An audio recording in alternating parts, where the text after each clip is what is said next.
I was reborn at my own wedding as the Everhart family's hated biological heir. My bride had vanished before the vows. My parents still ordered me to smile beside the fake heir, so I chose revenge over forgiveness. When my mother raised her hand, I caught it and drove it straight through the wedding cake. Travis grabbed me from behind, and I threw him face first into the flaming sugar crest. His right cheek hit hot sugar and open flame, and Travis screamed before the ballroom understood what had happened. Barbara Everhart, my mother, stood with her arm buried in 6 tiers of frosting. Travis was the adopted replacement they had raised in my place. My name was Colin Everhart. The rule was simple. Anyone who used blood or marriage to make me kneel lost that claim in public. 200 guests in the hotel livestream were watching. The Everharts stole my childhood, then spent 8 years punishing me for surviving it. I had already lived the obedient version. It ended with me dead. The wedding was only the first room where I stopped obeying. Travis rolled away from the sugar display, clutching his face. Melted gold icing streaked his collar. The skin across his right cheek had already blistered around the family crest. That scar never faded. He pointed at me with his free hand. "You burned me!" I looked at the flaming decoration he had chosen for his victory photos. "You brought your face to a fire, Travis. Terrible planning." A few guests laughed before remembering which family had paid for lunch. Then the sprinklers opened. Cold water hammered the ballroom. Black icing slid down Barbara's white dress. Gold sugar broke off Travis's shoulder and bounced across the dance floor. The Everhart crest had cost more than my first apartment. Barbara ripped her hand from the cake. "Colin, have you lost your mind?"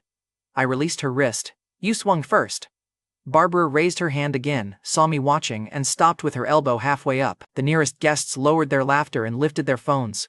Roland Everhart pushed through the wedding party. My father still wore the silver tie chosen for the merger announcement after the ceremony. He looked at Travis's face, then at me, and picked the fake heir without needing a second. Roland barked, "Get on your knees and apologize." Stepped over a fallen tower of cake. Roland jabbed a finger toward the wet carpet. "You embarrassed your mother, you attacked your brother. Lauren disappears for 1 hour and you turn into an animal?" "Use my name," I told him. Roland's jaw tightened. "You will kneel, Colin." There it was. Blood as a leash. He had used the same trick through my entire first life. Too bad for him. I remembered the ending. Travis staggered upright behind Roland with one cheek blistered under the crest-shaped burn. He sneered through the pain. "He's jealous because the family chose me." Then he kept digging. Travis spread his arms toward the ballroom. "I lived as an Everhart while you were missing, so I earned this family." I walked close enough for him to see I was smiling. "They lost me when I was 3. You inherited my bedroom, Travis. That isn't an achievement." His good cheek reddened. Roland cut between us. "Your brother stood beside this family for 25 years, and I survived 23 without it." That answer reached the back tables. A woman who had laughed when Lauren vanished lowered her phone. Beside her, a man slipped the Everhart Holdings pin from his lapel. Travis saw both movements and grabbed Roland's sleeve, and I took the groom's microphone from its stand. The hotel director hurried toward the stage with the livestream tablet. "Should I cut the broadcast?" "Keep it live," I told him. "They wanted a family event." The director turned the volume up. The ballroom doors opened before Douglas Pruitt reached me. Lauren stood there in her wedding dress, breathing hard, with rain darkening the hem and her veil twisted in one fist. Her father shoved through the guests and snapped, "Put down the microphone. My daughter had an emergency." "Then she can marry the emergency." Douglas lowered his voice for me and raised it for the cameras. "This ceremony protects both companies. Sit down, smile, and remember who gave you a place." Lauren heard every word and still joined him. "Colin, put the microphone down. We'll handle this privately." Shannon Pruitt, Lauren's mother, pushed the bridal bouquet at my chest. "A husband protects his wife's reputation." I put the bouquet in Lauren's hands and shoved the unused groom's chair into Douglas's arms. "Marry your own merger." The first open laugh came from the back row. Douglas dropped the chair, and its legs cracked a white floral stand. The wedding photographer turned from the empty bridal aisle to Lauren holding the bouquet beside her father holding the groom's chair. Shannon pointed at the camera. "Stop taking pictures." The photographer checked the hotel director. The director looked at me. "Keep shooting," I told him. The shutter clicked again, and Shannon lowered her hand. Roland lunged for the microphone. I caught his wrist through the chair back and kicked out one rear leg. The chair folded, taking Roland face first into the wet black icing beneath the family crest. He crawled one step before Barbara hauled him upright. Black icing covered the silver tie chosen for his merger announcement. Roland tried to stand without help, slipped on the broken chair leg, and caught Douglas's sleeve. Douglas pulled free to save his suit. Lauren stared from Roland's icing-covered face to Travis's burned cheek. She had returned expecting one obedient groom and found both family champions losing in public. The laughter died, but the phones rose higher. I stepped onto the stage. The screen behind me still read Colin and Lauren beneath two glowing family crests. I faced the livestream camera. "The public wedding is cancelled," I announced. "Lauren and I signed a civil marriage 18 days ago. I'm ending that next." Lauren's wet veil tightened in her fist. "You don't get to cancel my wedding." "Your wedding?" I glanced at the empty space beside me. "You missed the useful part." Douglas ordered the hotel director to mute me. The director looked at me instead, and the microphone stayed hot. Travis started up the stage steps. I looked at his burned cheek, and he stopped on the first one. Lauren came up beside him. "Tell them this was a misunderstanding." I held the microphone toward her. "Where were you?" Her answer stalled. One hand tightened around the bouquet while the other covered her silver clutch. Douglas cut in. "My daughter does not answer to you. Then she does not marry me in public." Lauren reached for the microphone, but I pulled it back before her fingers closed. The photographer caught that too. I continued. "Both families expected me to absorb the shame because I've done it before. That service has ended." Barbara shouted, "I'm your mother." I looked down at the cake dripping from her fingers. "Then you should have tried acting like one before the cameras arrived." Barbara's mouth opened, and no sound came out. A Pruitt bridesmaid stood near the aisle wearing Lauren's blue family sash. She pulled it over her head, folded it once, and placed it on the wet floor. Then she walked out. 3 guests followed her. Once one bridesmaid left, 3 guests stopped pretending. Lauren stepped off the stage to snatch up the blue sash. A guest put one shoe over it first and kept filming. Lauren stopped rather than tug her family color from under a stranger's heel. The photographer captured the pause. Douglas tried to block the lens with the groom's chair. The broken leg folded again and dumped it against his shin. His curse reached the live stream. The back row laughed harder. Roland reached into his jacket and pulled out his phone. "I'm calling the police." Travis smiled despite the burn. "Do it. Let them drag him out." I let Roland unlock the screen, and I let his thumb reach the call button. Then I lowered the microphone. "Call them," I told Roland. "I'll bring Uncle Clark's stopwatch and tell the deputies where I found it after the Harbor Street fire." Roland's thumb stopped. The color left his face so quickly that even Travis noticed. Barbara reached for the phone. Roland caught her wrist and shoved the device back into his pocket. Travis stared at him. "Why aren't you calling?" Roland snapped. "Nobody calls anyone."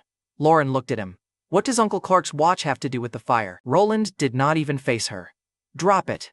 She had returned to order me home and discovered her new father-in-law could be silenced by one object he refused to name. The guests turned their phones away from me, and now they were filming Roland. He turned his jacket to hide the phone in his pocket. I knew the watch would stop him, so I let Roland imagine the rest. Douglas stepped beside Roland. "Whatever private filth your family has buried, keep it away from my daughter's wedding. My wedding ended when your daughter left." Douglas blocked the center aisle. Roland took the other side.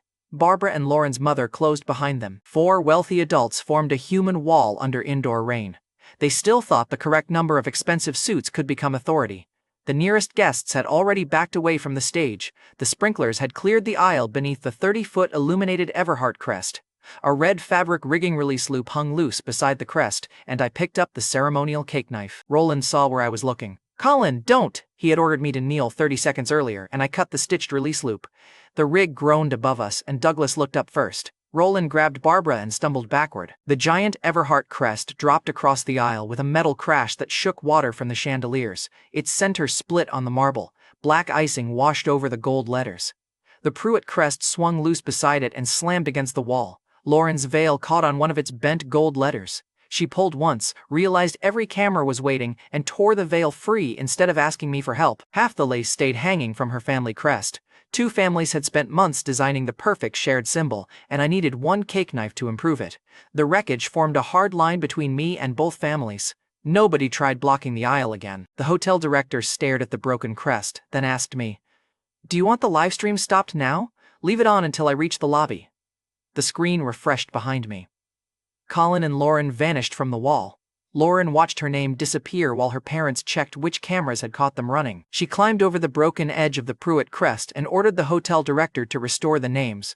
Her torn veil caught again, and she had to leave another strip of lace hanging from the gold letter P. The director kept his hands off the controls. Lauren looked at Roland for backup, but he was still wiping black icing from his silver tie. I handed the microphone to the director. They had front row seats. Then I stepped over the broken crest and headed for the lobby. Lauren caught up and blocked the doors. "Come home, you're going to explain this." Behind her, Roland pulled his phone out again. For 1 second I thought he might recover his courage. Then a guest mentioned Uncle Clark near the livestream camera. Roland shut the phone off and covered the screen with both hands. Lauren blocked the lobby doors and Roland blocked his own call. I went home with the woman who still thought divorce was a threat. Lauren followed me into our penthouse in Cliffmere Estates and accused me of ruining the wedding she had abandoned. She still wore the dress, while I still smelled like burned sugar. Only one of us had arrived on time. Lauren slammed the door behind her. "You humiliated me in front of 200 guests." I pulled off my soaked jacket. "You needed to attend for that to count." Lauren stepped between me and the study. "You attacked Travis, insulted both families, and destroyed the ballroom." "Good summary." Her eyes sharpened. "You're going back." I walked past her. Lauren caught my sleeve. "Colin, listen to me." I looked at her hand until she removed it. The civil marriage was 18 days old and one mutual filing before noon tomorrow could end it cleanly. Lauren believed marriage gave her authority. I planned to give her a deadline. She followed me into the living room, where a floor-to-ceiling wedding portrait covered the wall. Lauren faced the camera in it while I faced her. Lauren started counting demands on her fingers. "First, you apologize to my parents. Second, you apologize to your family. Third, you apologize to Sebastian." She called Roland before I could answer. My father picked up on speaker. His voice came hard and fast. "Lauren, bring Colin to Everhart house. I'll handle him there." Lauren held the phone toward me like she had summoned an adult. I stopped under the portrait. "Should I bring Uncle Clark's watch?"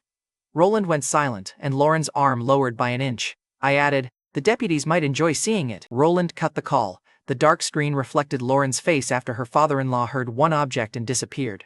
Barbara called the family group and ordered Lauren to put me on. Lauren transferred the call, but my phone stayed dark.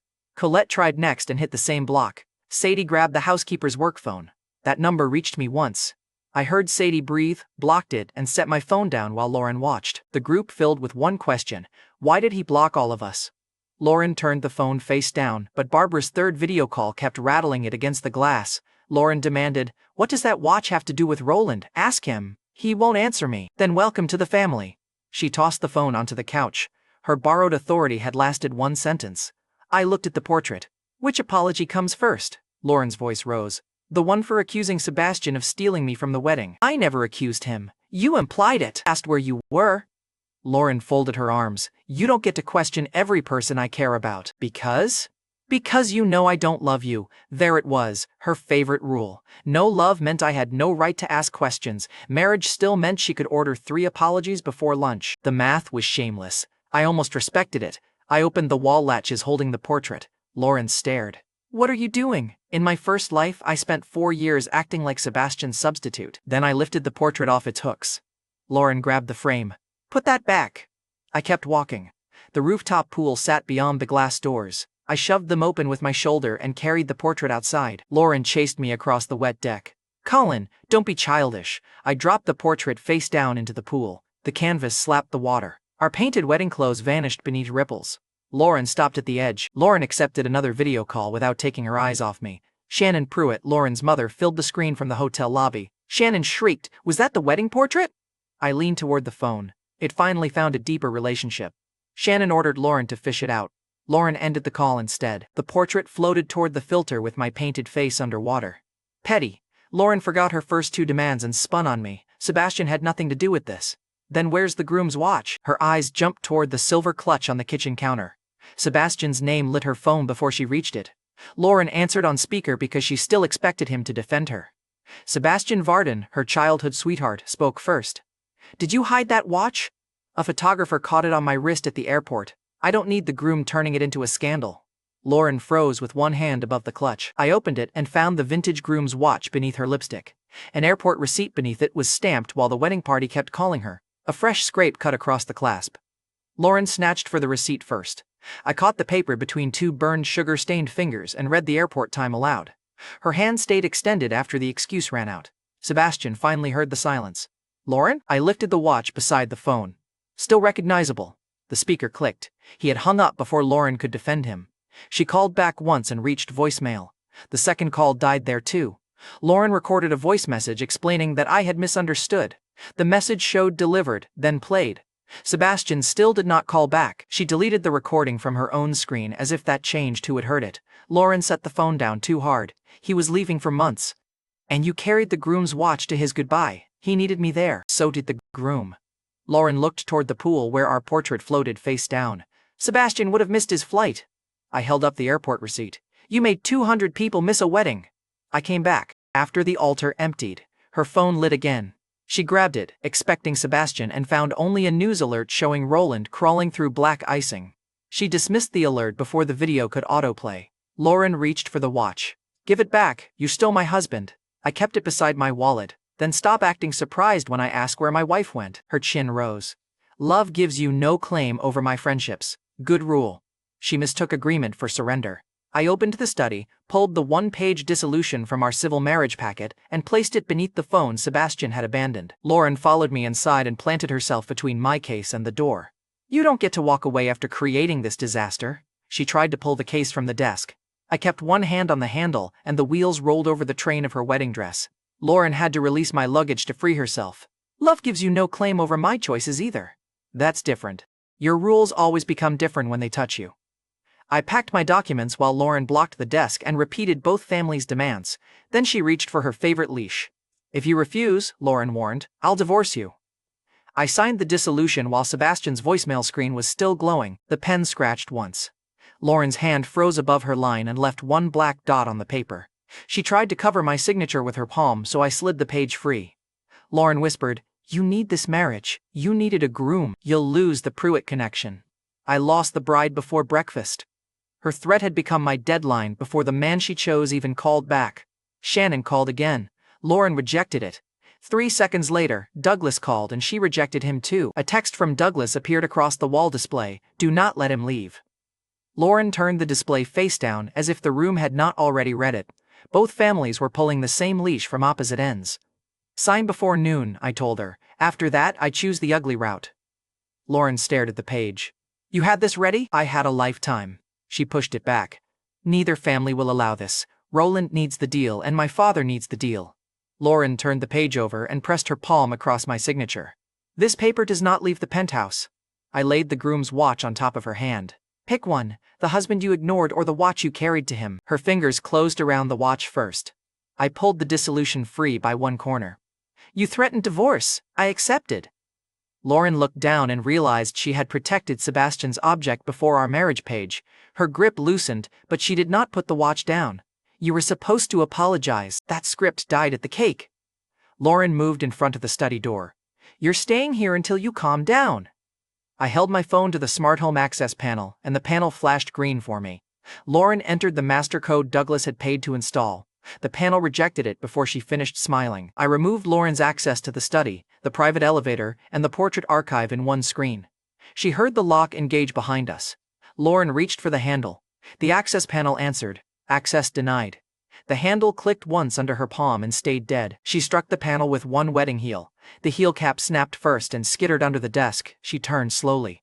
You locked me out of my own study? My study. Your marriage rule gave me no rights to your life. I'm practicing. Her mouth opened and my phone chimed before she found a fresh contradiction. The message came from the housekeeper's personal number inside Everhart house. Lauren lunged for my phone when the first image opened. I turned the screen away and caught her wrist with the same hand that still smelled like smoke. Do not delete the next thing my family tries to burn. Lauren released the phone. Colette Everhart was my oldest sister and the family's operations chief. She stood behind 2 staff members pushing my cedar lockbox toward the rear courtyard. The box held everything I had brought from the orphanage. Inside were my diary, my letters, and the cloth rabbit the director gave me. The box also held the only keys from the life the Everharts kept erasing. Lauren looked from the burning bowl photo to the signed dissolution. Her next argument died, and she stepped away from my case. A second photo showed Colette pointing toward the decorative fire bowl. Lauren noticed my face. What is it? I put the groom's watch, the dissolution page, and my wallet into the case. Then I changed the private elevator guest code. Lauren rushed to the wall panel. Colin, stop! The elevator doors opened for me, and she entered the old code and tried to hold them. The panel rejected her request. Lauren struck the glass. You can't leave in the middle of this. I looked at the dissolution page through the open case. You have until noon. The doors began closing. Lauren shoved her hand between them, and the wet train of her wedding dress caught in the gap. She yanked it free before the doors took the lace with me. Where are you going? She demanded. To collect my property. Roland won't let you through the gate. I smiled. The wedding limousine was still waiting downstairs, and its recovery cable was in the trunk. The Everharts still confused a locked gate with power. I felt generous enough to correct them. Lauren had until noon, and Colette had less. The Everharts locked the bronze gate and set a kneeling stool behind it because they were certain I had returned to beg. I knew about the stool before I left the limousine. Sadie Everhart, my youngest sister and the family influencer, was live streaming it. Her title read, "The Runaway Heir Crawls Back." A silver bucket waited beside the stool. Barbara stood behind both with a folded towel. They had staged my apology before asking whether I planned to give one. Adorable. The rule was simple. I would ring 3 times for the property I had brought into that house. If they refused after the 3rd ring, I would take the shortest route through their authority. The wedding limousine sat along the outer wall at an angle to the gate. Its recovery cable was already clipped to the rear tow eye. I looped the hook through the gate's lower bronze brace. Sadie aimed her phone through the bars. "Look at him, he brought tools for the apology." She tilted the camera toward the stool and opened a poll, kneel or get dragged. The sponsor logo hovered above both choices. One viewer asked why a car campaign was sponsoring family punishment. Sadie covered the comment with her thumb, but the mirrored pavilion screen copied it behind her. The first comments filled with laughing faces, and I pressed the intercom. The first chime rolled across Everhart House. A gate guard stepped out of the booth. He had laughed when Roland made me carry Travis's bags the previous winter. The guard kept one hand near his belt. "Colin, Mr. Everhart ordered us to deny you entry." Roland was still Mr. Everhart to the staff. I was still Colin. Fine, titles could wait. Gates were faster. "I brought 1 cedar trunk into this house," I told the guard. "Open the gate and let me retrieve it." Sadie swung the camera toward the stool. "He wants his little memory box. Dad says he gets it after he meals." Barbara lifted the towel. "He'll wash the cake from my dress first." The same hand she had buried in the cake curled around the bucket handle. She had learned nothing, and that confidence was becoming a family hobby. Colette Everhart appeared beyond the glass breakfast pavilion. My oldest sister ran operations for Everhart Holdings and treated people like inventory with inconvenient opinions. Colette tapped the livestream screen from Sadie's shoulder. "Make sure you catch his face when he apologizes." I pressed the intercom again, and the second chime sounded. 2, I announced. "Open the gate." Colette walked close enough for me to see her smile. "Kneel first." I pointed at the cable. "After the 3rd ring, the gate becomes your decision." Sadie laughed for her viewers. "He's threatening a bronze security gate with a wedding car." Behind her, the sponsored pink supercar shone beside the pavilion. She had parked it where the livestream could admire both the paint and her family's money. The comments started identifying the car. One viewer asked whether the sponsor knew Sadie was filming a family punishment. She read that line and moved the camera away from the vehicle. A neighbor's drone rose over the hedges. Sadie looked up. "Who's flying that?" Nobody answered. The drone tilted toward the stool, the bucket, and the cable. "Good." Sadie wanted an audience. Briarport had brought a second camera. The family dog charged down the inner drive. Barbara pointed at me. "Get him." The dog reached the gate, barked once, and stopped. I had been the only person in that house who slipped at food when the staff forgot. It sniffed my fingers through the bars. Then it sat. Sadie lowered the phone. "Seriously?" Scratched the dog's ear through the gate. The smartest Everhart arrived early. Barbara yanked the dog's collar. It planted all 4 paws and refused to move. The livestream comments changed direction. People stopped asking whether I would kneel. They started asking why the dog looked happier to see me than my mother did. Roland entered the pavilion carrying a coffee cup. He wore a fresh suit and the same expression he had used before Uncle Clark's watch ruined his police threat. Roland set the cup on the breakfast table. "Leave, Colin. I came for my trunk. You left this family at the wedding. Then returning my property should be easy." Roland glanced at the recovery cable, and his coffee hand tightened. Travis finally appeared behind him. A black hood framed the bandage covering his right cheek. He had changed clothes after the wedding, but pain had kept the same attitude. Sadie swung the livestream toward him. "Show them what Colin did." Travis slapped the phone aside. "Keep that off my face." The mirrored display filled with comments asking why the family's chosen heir was hiding. One viewer posted a still image of the flaming sugar crest. Another asked whether the scar matched the logo. Travis saw the questions and forgot the gate. He charged 3 steps toward me. "You think this makes you an heir?" I pointed at the bandage. "No, it makes you branded." Travis reached the inner bars. The family dog growled at him. He stopped. Briarport was getting excellent content for free. Roland shoved Travis back toward the pavilion. "Go inside." Travis stared at him. "You're protecting Colin again." Roland's eyes flicked toward the road, but he still refused to call police. "Inside." Travis retreated with his hood pulled lower. The comments followed him across the mirrored display. Sadie saw that and rushed to fill the silence. "Dad, make him kneel. The viewers are waiting." Roland snapped. Stop talking about viewers. Her smile flickered, and she stopped reading the comments aloud. The mirrored feed kept scrolling across the wall without her, and I pressed the intercom for the third time. The chime rolled across the estate, and Lauren called my phone at the same moment. I declined the call, and her noon deadline could survive without customer service. 3, I told Roland. The gate guard looked at the cable, then at the pavilion. He stepped away from the bronze bars. Colette shouted, "Hold your position." The guard kept walking. Roland pointed at him. "Get back to the gate." The guard glanced at the black icing still dried across Barbara's sleeve. Then he looked at Travis's bandage as the replacement heir retreated behind the pavilion doors. The guard entered his booth and closed the door, and he had seen enough family leadership for one morning. I walked to the limousine and opened the driver's door.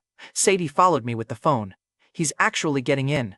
Colette folded her arms. "Let him embarrass himself." Roland did not answer her, and he moved his coffee off the table. Moving the coffee was the smartest thing he had done all day. I started the engine. The cable tightened against the lower brace, and the bronze gate groaned along its track. Barbara dragged the kneeling stool farther into the driveway. "You'll pay for every scratch." I lowered the window. "Move the stool." She kicked it toward the gate instead. Villain confidence was useful. It saved me from arranging my own punchlines. I pressed the accelerator, and the limousine pulled along the outer wall. The gate jumped its track with a sound like a truck hitting a dumpster. Bronze tore free from stone. The lower brace snapped. The entire gate swung sideways, crushed the kneeling stool, and dragged the silver bucket under its frame. Barbara ran. Sadie ran backward while filming. Roland grabbed Colette by the shoulder and pulled her away from the pavilion glass. The loose gate kept moving, and it smashed through the breakfast pavilion. Glass burst across the empty end of the table. Plates, coffee, flowers, and one expensive apology stage disappeared under a slab of bronze family branding. The impact triggered the pink supercar's alarm. Its hazard lights flashed through the pavilion glass while Sadie's sponsor logo filled the livestream frame. Sadie dug through her pocket for the key. She found the wedding ribbon first, then dropped her phone trying to silence the car. The phone landed camera up. Viewers got the bronze gate, Roland's overturned chair, and the screaming pink car in one shot. One comment asked whether the sponsor sold vehicles or family emergencies. Sadie kicked the phone toward herself. The alarm kept screaming. The drone followed the whole thing, and I stopped the limousine. For one clean second, the only sound came from the dog wagging its tail against the driveway. Then Sadie's livestream exploded. The comments no longer asked when I would crawl. One viewer clipped the exact moment Roland pulled his coffee away before the crash. Viewers wanted to know why Roland had run first, and another wave demanded a look at Travis's crest-shaped scar. Then the sponsor tags spread across Sadie's own feed, and Sadie turned off comments. The comments kept appearing on the mirrored screen in the pavilion. She had forgotten the livestream display behind her. Beautiful. Her own house was snitching, and I walked through the opening where the gate had stood. The crushed stool lay under one bronze corner. I looked at Barbara. "Still want me lower?" She backed away with the bucket handle clenched in one hand. Water dripped from the bottom of the ruined frame and darkened her shoes. Roland stepped over broken glass. "You destroy private property. No police this time?" His mouth closed, and Sadie swung the camera toward him. Roland slapped the phone down before she could capture his face. The stream tilted toward the ground, showing his shoes beside the broken gate. That angle was worse. The viewers watched the patriarch stand under his own wreckage while refusing to call anyone. Roland barked at the guards, "Remove him." The booth door opened. The guard who had laughed at me last winter walked past Roland. He unlocked the interior pavilion door and held it open for me. Colette stared at him. "What are you doing?" The guard kept his eyes on the shattered glass, preventing a second entrance. He stepped aside, and Roland repeated the order. The guard kept the door open while the family dog squeezed through and sat against my leg. Barbara grabbed its collar again, and the dog leaned harder into me. Sadie pointed her phone at it. "Stop making this look cute." I looked at her dead comment screen. "Your gate is under breakfast, Sadie. The dog isn't the problem." She glanced toward the sponsored pink supercar, and the neighbor's drone had moved over it. A new wave of comments tagged the sponsor through the mirrored display. Sadie hurried across the wreckage and threw her jacket over the hood. The jacket covered one useless patch of bright pink paint. Excellent crisis management. Colette stepped in front of the open pavilion door. "You made your point. Leave." "Came for one trunk." She tilted her head. "You tore down a gate for a box? That box holds the only things in this house that belong to me." Barbara scoffed. "Everything you own came from us." I pointed behind me at the wedding limousine. "You mean the car currently wearing your gate?" The rear bumper had picked up a strip of bronze trim. Even the vehicle looked decorated for revenge. Roland moved between Colette and me. "You left the family. You have no claim inside this house. I brought the trunk here. I'm taking it out. The house is mine." I looked at the broken gate, the staff standing back and the dog at my heel. Your mourning disagrees. Roland's face hardened. You'll receive nothing until you apologize to your mother, Travis, and every guest you endangered. I walked closer, and Roland held his ground for 3 steps. On the 4th, he glanced at my pocket where Uncle Clark's watch might have been. He shifted aside, and I had not even brought the watch. Fear had excellent memory. I entered the pavilion. Coffee ran around the bronze crest on the floor. The kneeling stool had snapped into 3 pieces, one leg stuck through Roland's folded newspaper. The headline praised Everhart Holdings for stable leadership, and the timing was rude. Colette followed me. Your little orphanage junk is gone. I stopped. The family dog stopped with me. Gone where? Colette's smile returned. I cleaned the trash out. A thin gray ribbon drifted past the pavilion windows. At first, it looked like mist from the broken garden line. Then the smell reached me. Burned cedar. Old paper. Smoke rose from the rear courtyard. Colette didn't turn toward the smoke. She watched me instead. I had come back for 1 trunk. The smoke behind the house told me Colette had already decided what my childhood was worth. The smoke led me straight to my cedar trunk burning in the rear courtyard. I ran. The family dog stayed at my heel as I crossed the ruined pavilion. Behind me, Roland shouted my name like volume could rebuild his gate. The decorative fire bowl sat in the center of the rain garden. My trunk had been split open and fed into it piece by piece. Letters curled black inside the flames. A cloth rabbit from the orphanage had already lost its face. The diary lay beneath a burning cedar panel. 2 groundskeepers stood 10 feet away with a coiled garden hose. Colette had one palm raised toward them. Let it burn, she ordered. I pointed at the hose. Turn it on. The younger groundskeeper looked at Roland. Roland looked at the fire, then at the half-crushed folder under his arm. He said nothing. Colette snapped. Anyone who touches that hose leaves with Colin. The older groundskeeper released the nozzle, and he chose his paycheck. The housekeeper chose differently. She grabbed the hose, opened the valve, and blasted the far side of the trunk. Steam rolled across the garden. Colette lunged for the line, but the family dog caught her coat hem and pulled. The delay gave me one opening, and I kicked the panel aside and reached in. Heat tore across both palms. I caught the diary by its leather spine and pulled before the pages collapsed. Only half came out, and the rest stayed in the fire. A bundle of letters collapsed beside it. I caught 3 before the string burned through. One carried the orphanage director's handwriting. Another had my name written in a child's block letters. The third turned to ash between my fingers. Colette seized the hose and aimed the stream away from the trunk. You made your choice at the wedding.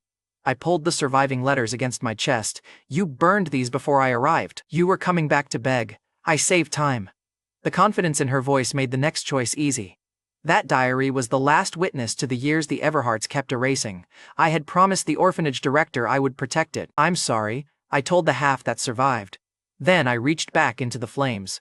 Colette Everhart stood beside the bowl with a fireplace poker in one hand. My oldest sister ran operations for Everhart Holdings and sorted people by usefulness. She tapped the poker against the stone. Leave the garbage, Colin. I ignored her and grabbed a scorched envelope. Colette smiled. You destroyed our gate over orphanage scraps.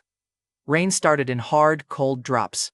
The fire hissed. Black water ran from the bowl into the shallow garden trough. A brass key slid out with the runoff. The family dog splashed after it, nudged it from the ash water, and dropped it beside my shoe. I picked it up with 2 burned fingers. The dog had saved more of my childhood than my blood family ever had. Barbara entered the courtyard behind Roland. Black icing still stained one sleeve from the wedding. She looked at my hands, then at Colette's dry dress. Barbara pointed toward her daughter. Help Colette, she could have been burned. The housekeeper who had warned Joanna about the trunk walked past Colette carrying burn gel and clean cloth. She stopped beside me. Your hands first. Colette's smile disappeared. Barbara snapped. I gave you an order. The housekeeper opened the gel. I heard it. Then she treated my left palm, and Barbara looked to the groundskeepers. Neither moved toward Colette, and the housekeeper tightened the cloth around my palm. Colette raised the poker. Put that down and sign. Roland carried a cream folder under one arm. He placed it on the wet stone bench beside the fire. Clean severance, Roland announced. You demanded it. I tucked the half diary under my shirt and opened the folder with my uninjured knuckles. The first page used soft words. Family peace, mutual release, independent lives. The third paragraph used sharper ones, and I read one sentence and closed the folder. My silence made Colette smile. She pointed the poker at my chest. Sign it. You walk away with your clothes, your little book, and whatever dignity you have left. Travis arrived under a black hood, hiding the bandage across his burned right cheek. He saw the half diary under my shirt and laughed. He raised his phone to zoom in on my childhood handwriting. The family dog shook ash water across the lens, and Travis wiped it with his sleeve until black streaked his unburned cheek. He pocketed the phone before anyone could admire the preview. "All this for a notebook?" Travis asked. "No wonder they replaced you." He crouched beside a wet page near his shoe. My 8-year-old handwriting covered it in crooked blue ink. Travis lifted his boot, and I moved once. My hand closed around his ankle before the sole came down. Travis windmilled against the rain. I shoved his foot backward, and he landed against the garden bench with his hood over his eyes. The bandage stayed on. His dignity hit the bench. I picked up the page and slid it behind the diary cover. "Try stepping on my childhood again," I told him. "I'll match both cheeks." Travis pulled the hood down and stayed beside Roland. The family dog moved between us and showed its teeth, and Travis stopped outside biting range. His hood hid the scar. His courage needed the same service. Colette poked the diary through my shirt with the iron tip. "Sign," she ordered. I looked at the poker, then at her. "Touch it again." Colette swung for my burned hand, and I caught the shaft below the iron head. Her eyes widened. I twisted once and drove the poker against the stone rim. Colette's wrist bent with it. The crack cut through the rain, and she screamed and dropped to one knee. I took the poker, hooked it behind her ankle, and pulled. Colette fell forward into the ash water trough. Black water covered her face, hair, and white jacket. She tried to rise. I pressed the poker across her shoulders and held her in the sludge made from my burned possessions. She called the diary trash, and I made her wear the ashes. Barbara rushed forward. "Get off your sister." I turned my head, and Barbara stopped before touching me. At the wedding, she had kneaded a cake to learn the first lesson. The second one worked faster. Colette coughed black water and clawed at the stone. "He broke my wrist." "You swung a weapon," the housekeeper answered. Colette stared at her. "You work for me." The housekeeper tightened the bandage around my palm. "Today has been educational." Travis stepped closer and pointed at me. "Dad, call the police." Roland's eyes went to my pocket. Uncle Clark's watch was somewhere else. Roland kept staring at my pocket anyway. He still swallowed the order. Maribel Everhart entered through the garden arch. She was the soft-spoken sister who called every family cruelty a misunderstanding until the injured person apologized. Maribel saw Colette in the trough and clasped both hands. "Colin, stop! We can still handle this as a family." I released the poker. Colette rolled onto the wet stones, coughing ash. Maribel stepped toward her. Then a scorched rectangle slipped from the half-diary and landed between us. An old amusement park ticket. I picked it up. Rain had darkened the edges, but 2 lines survived on the back. "Don't bring him back." Below that, in faded ink, someone had written, "Harriet Cormac, Service Gate." The first line used a slanted capital B I had seen on every holiday card Maribel signed for the family.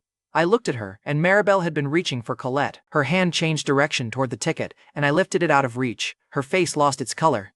"Where did you get that?" Maribel asked. "From the childhood you told me to stop discussing." Maribel wet her lips. "Old handwriting proves nothing." I didn't call it proof. Her eyes stayed on the ticket, and she watched it instead of Colette's broken wrist. Maribel tried her soft voice again. "You were 3, Colin. Memories get confused. People write things they don't mean." I held the ticket between us. "Then this should be easy. Tell me who Harriet was."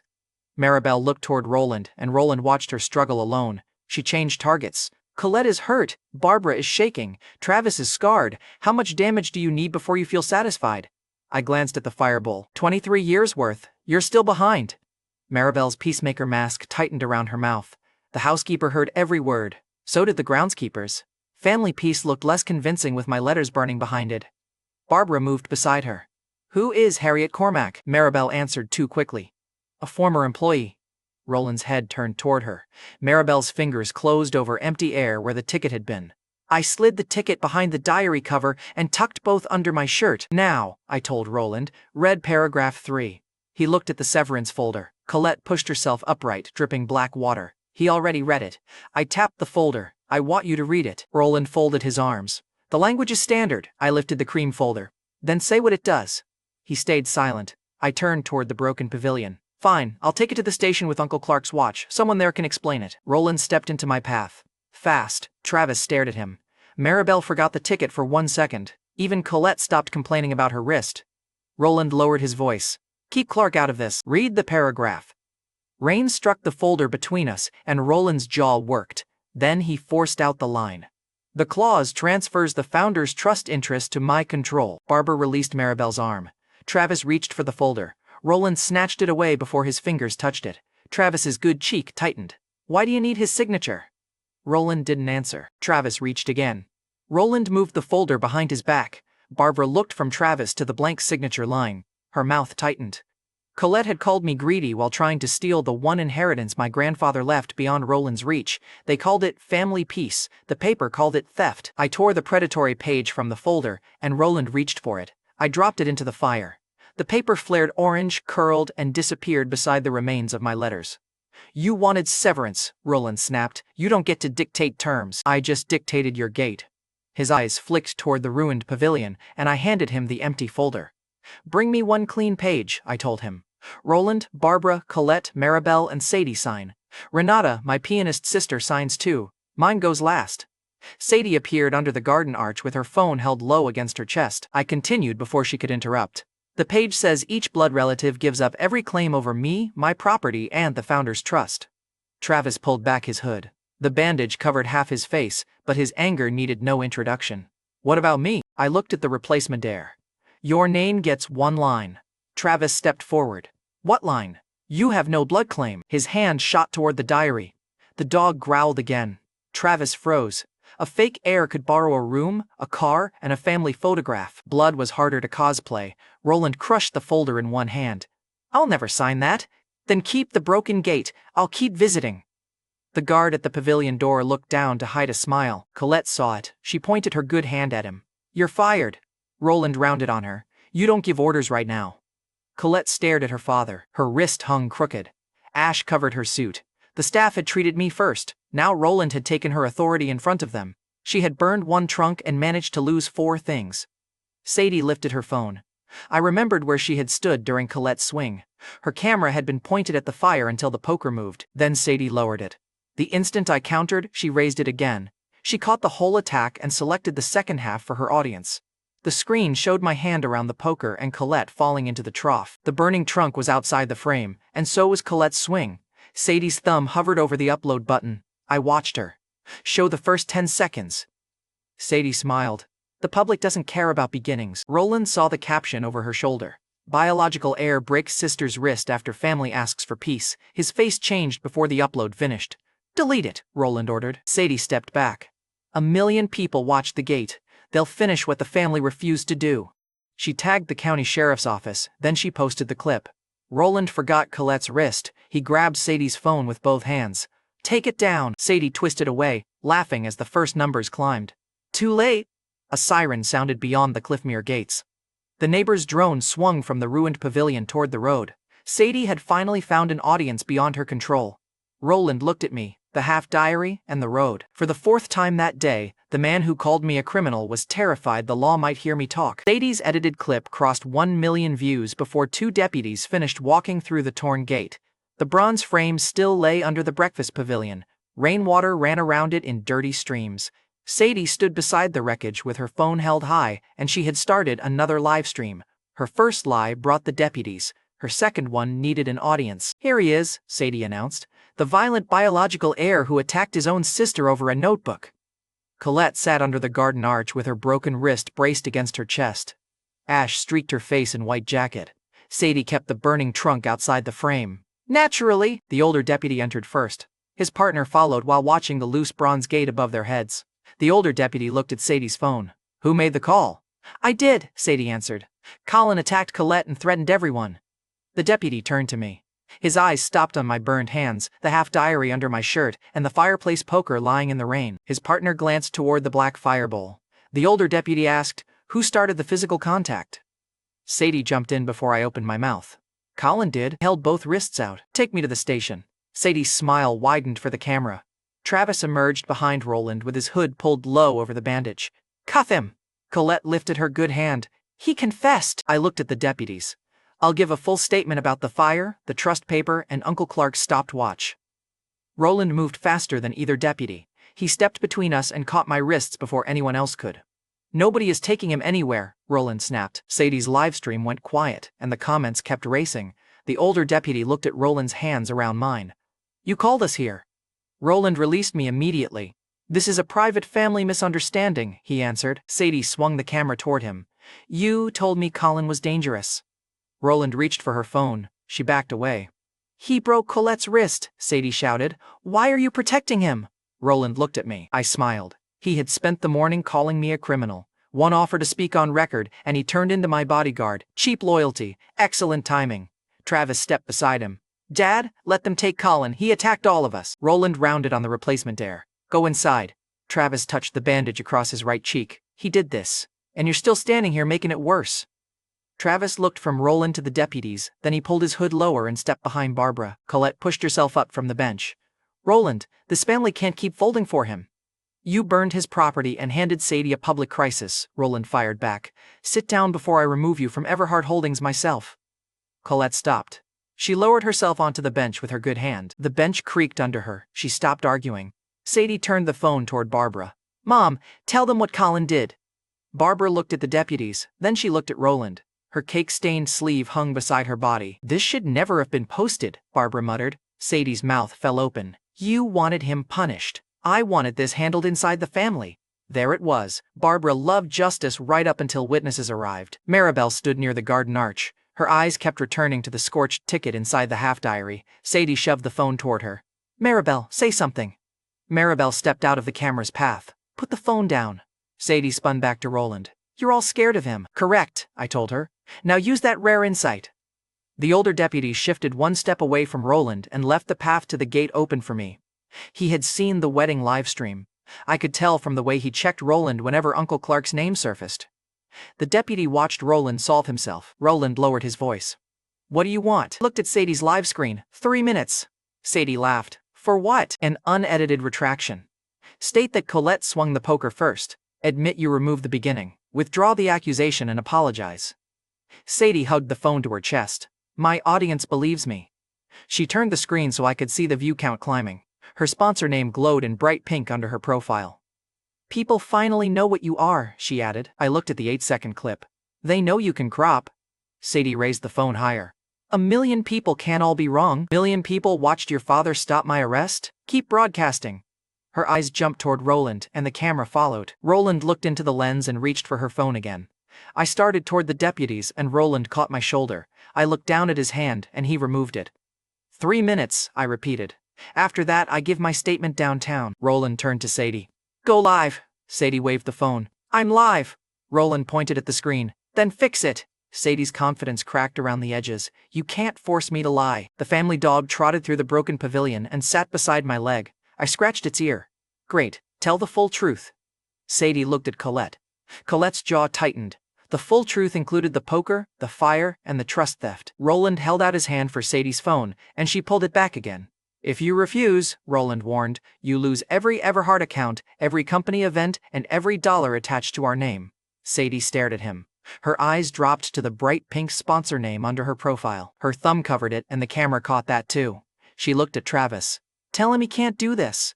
Travis adjusted the hood over his scar. Keep my face out of your next video. Sadie turned to Colette. I posted it for you. Colette cradled her wrist. You posted my worst moment without the attack that caused it. A diesel winch engaged beyond the hedges. The tow hook locked beneath the sponsored pink supercar before Sadie reached Barbara. Sadie searched the family line for one ally. Everybody moved toward the car or away from the camera, and nobody moved toward her. She turned the phone toward the comments and asked viewers to tag the sponsor in her defense. The feed answered with tow truck emojis and screenshots of Colette's poker. 80 covered the comment column with her palm, leaving only her face and the pink car behind it. The sponsor representative stepped from the tow truck with a spare fob. Sadie Everhart, your campaign ended 10 minutes ago. The vehicle belongs to the sponsor. Sadie planted herself before the hood. You can't take it during a family emergency. She locked the car with her fob. The representative pressed the spare, and the doors opened again. Sadie tried twice more. The car kept answering its owner while her live stream watched. The representative pressed the fob again. The trunk popped open and spilled a box of campaign cards into the rain. One card stuck to Sadie's shoe with her own smiling photo facing up. The representative held up the spare key. Move! Sadie threw her jacket over the sponsor logo on the hood. The winch tightened, dragged the jacket off the paint, and left it under the front tire. Colette moved toward the car. Barbara moved toward the falling jacket. Roland stayed with the livestream because his secret mattered more than either. Sadie's smile died in the rain. Roland pointed at the phone. Retract the video. Sadie looked from him to the tow truck. Then she faced her livestream. I want to clarify that emotions were high and certain details may have been misunderstood. Restart, I told her. Sadie's eye twitched, and Roland's voice dropped. Do it correctly. The representative opened the driver's door. The family dog jumped into the passenger seat. Sadie broke character. Get him out. Ask nicely. Sadie gripped the phone. Colin, please call the dog. I whistled once. The dog hopped out with a pink promotional scarf, dropped it in a puddle, and returned to me. Sadie lunged for the scarf and stepped on the jacket trapped beneath the tire. She caught herself against the car she no longer owned. The livestream caught the sponsor logo inches from her face. She straightened, closed her eyes, and tried again. She faced the camera. My earlier video was edited. Colette attacked Colin with a fireplace poker before he restrained her. I removed that part, tagged law enforcement with incomplete footage, and accused him falsely. I retract the accusation and apologize to Colin. The comment feed changed before she finished the last sentence. One viewer asked whether the dog had a management team. Another posted the clip of Roland blocking my arrest beside Sadie's apology. Her lie had needed 1 million views to feel powerful. The truth needed 12 seconds to make her fold, and Sadie reached for the stop button. Roland caught the edge of her phone and pushed it back toward her. Keep it live until the car leaves, he ordered. Sadie stared at him. I nodded toward the tow hook. You wanted the public to finish this. Let them watch the ending. Her thumb moved away from the button, and the tow operator tightened the cable beneath the pink supercar. Sadie heard metal lock under the rear frame and twisted around midstream. Wait, I still have personal items inside. The sponsor representative held out a small, clear bag. We packed the sunglasses and charger. Sadie searched it for the spare fob.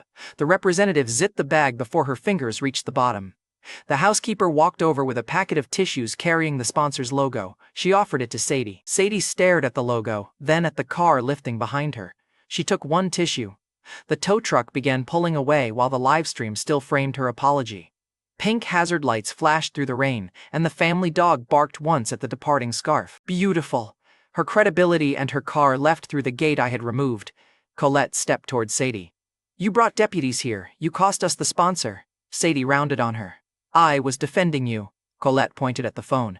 You were filming me. Barbara cut in. Both of you stop. Roland pointed at Colette. One more public statement and your office is gone. Then he pointed at Sadie. Every account connected to Everhart Holdings is frozen until I decide what remains. Sadie's face emptied, and the family had built her platform together. Now they were fighting over who had to own the bill. The older deputy looked at Roland and waited. Roland answered without looking at Colette. No one here is alleging anything. Colette opened her mouth, and Roland cut her off with one raised hand. Barbara nodded. It was a family dispute. Maribel looked at the scorched diary under my shirt and stepped farther from Sadie's phone. Travis shoved both hands into his hooded pockets. I didn't see the courtyard. He had spent 10 minutes demanding cuffs, and now eyesight had become optional. The deputies turned toward the missing gate. The older one paused beside me. Keep the burns covered. Then he followed his partner out. The cuffs stayed on the deputy's belt. Roland's fear had eaten Sadie's entire plan while both deputies watched. Sadie ended the live stream. The black screen reflected a woman nobody was cheering. Sadie's phone lit in her hand. Lauren's message filled the screen. My driver is at the gate. A black sedan stopped beyond the torn frame, and Lauren's driver opened the rear door. Sadie grabbed her wet bag and marched toward it. Roland called after her. Where are you going? Sadie looked back at the family that had just sacrificed her. To someone who still wants Colin ruined. She climbed into Lauren's car and slammed the door, and the sedan pulled away before Roland could answer. The housekeeper returned with a waterproof document sleeve. She slid the half diary, the 3 surviving letters, the scorched ticket, and the brass key inside.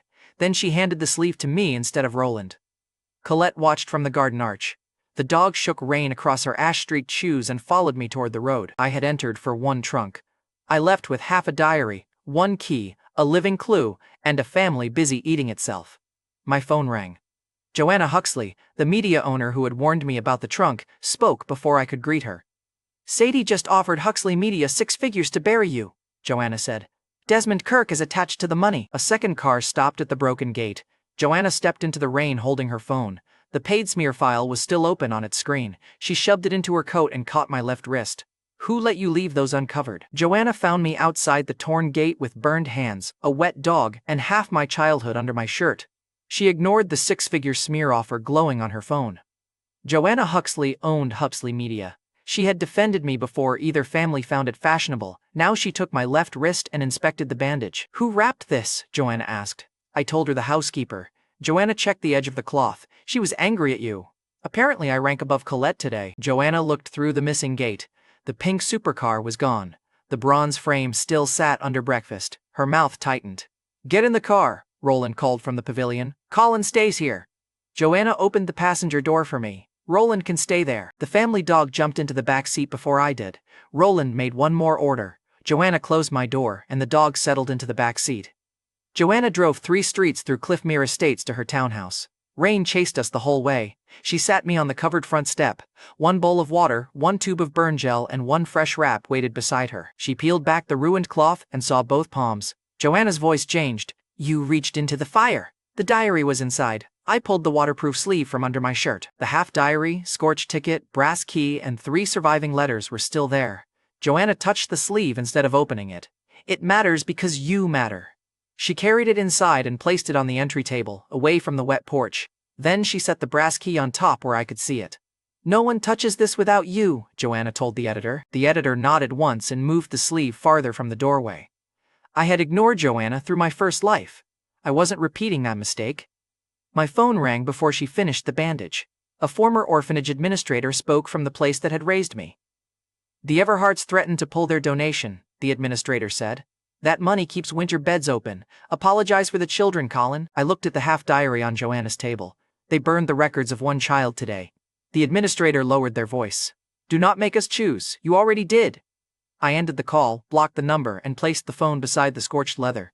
If the Everharts wanted my name on the withdrawal, they could write it themselves. Joanna glanced at the blocked screen. Your old home just sold you for a donation. They rented 1 sentence. Joanna did not offer a speech. She tightened the bandage once. I held out my hand for the smear file. Show me the offer. Joanna tied the wrap tighter than necessary. Bossy for a man in my robe!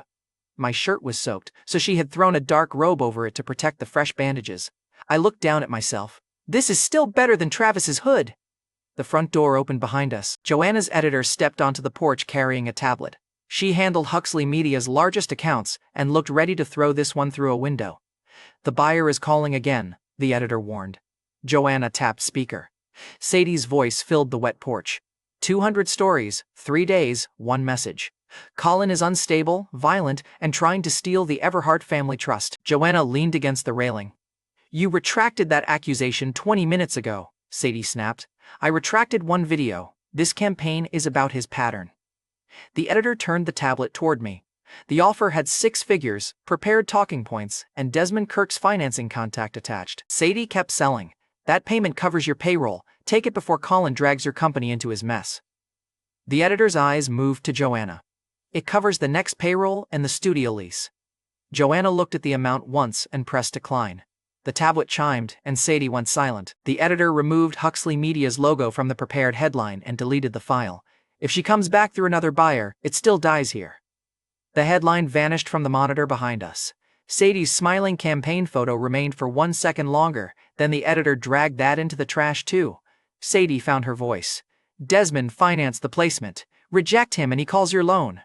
Joanna ended the call. A production assistant tore the printed pitch in half and dropped it as headlights swept across Joanna's front steps. A black sedan stopped at the curb, and the driver stepped out first and opened a wide umbrella. Desmond Kirk emerged beneath it carrying a velvet box. He held Huxley Media's loan and treated that debt as permission to own Joanna. Desmond climbed the steps without waiting for an invitation.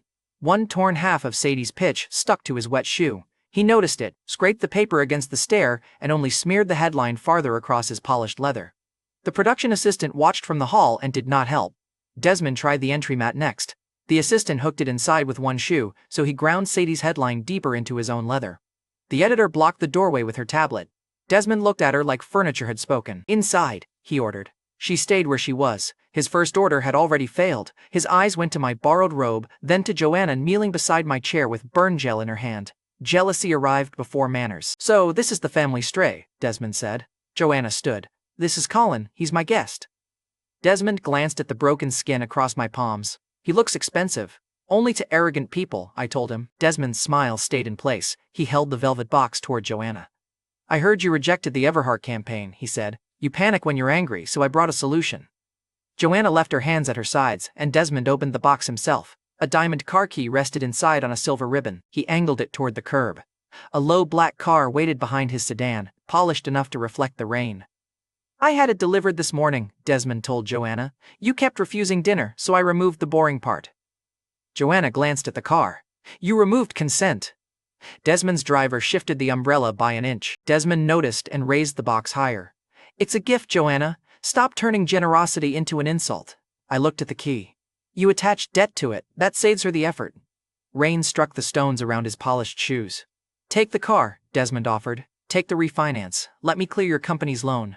Then stop letting damaged men sleep in your house. The family dog came through the open doorway and sniffed the ribbon. Joanna looked at the key. Then she looked at Desmond. His smile tightened. You didn't hear the full offer. Joanna folded her arms. I heard the ownership part. Desmond stepped closer. Joanna, Huxley Media survives because I allowed the note to sit.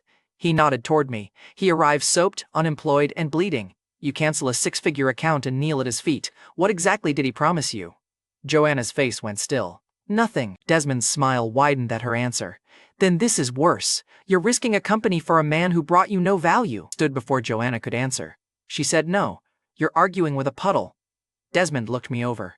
And what value do you bring? Enough that you should have kept the umbrella. Joanna took the velvet box, and Desmond's smile widened for half a second. Then she threw it into the rain. It hit the walkway. The diamond key bounced once and landed in a puddle. Our dog darted past Desmond, stole the silver ribbon, and ran back inside. Mud held the key. Colin is my guest, Joanna repeated. My company is mine. Your car can learn to swim. Desmond's driver looked at the puddle, and the umbrella shifted with him. Rain hit Desmond's shoulder. He looked back. Hold that properly. The driver raised the umbrella again, and Desmond's eyes stayed on him for one beat. The editor saw the pause and smiled without hiding it. Then he turned on me. You think hiding behind Joanna makes you important? I lifted my wrapped hands. I didn't throw your gift. That makes it worse.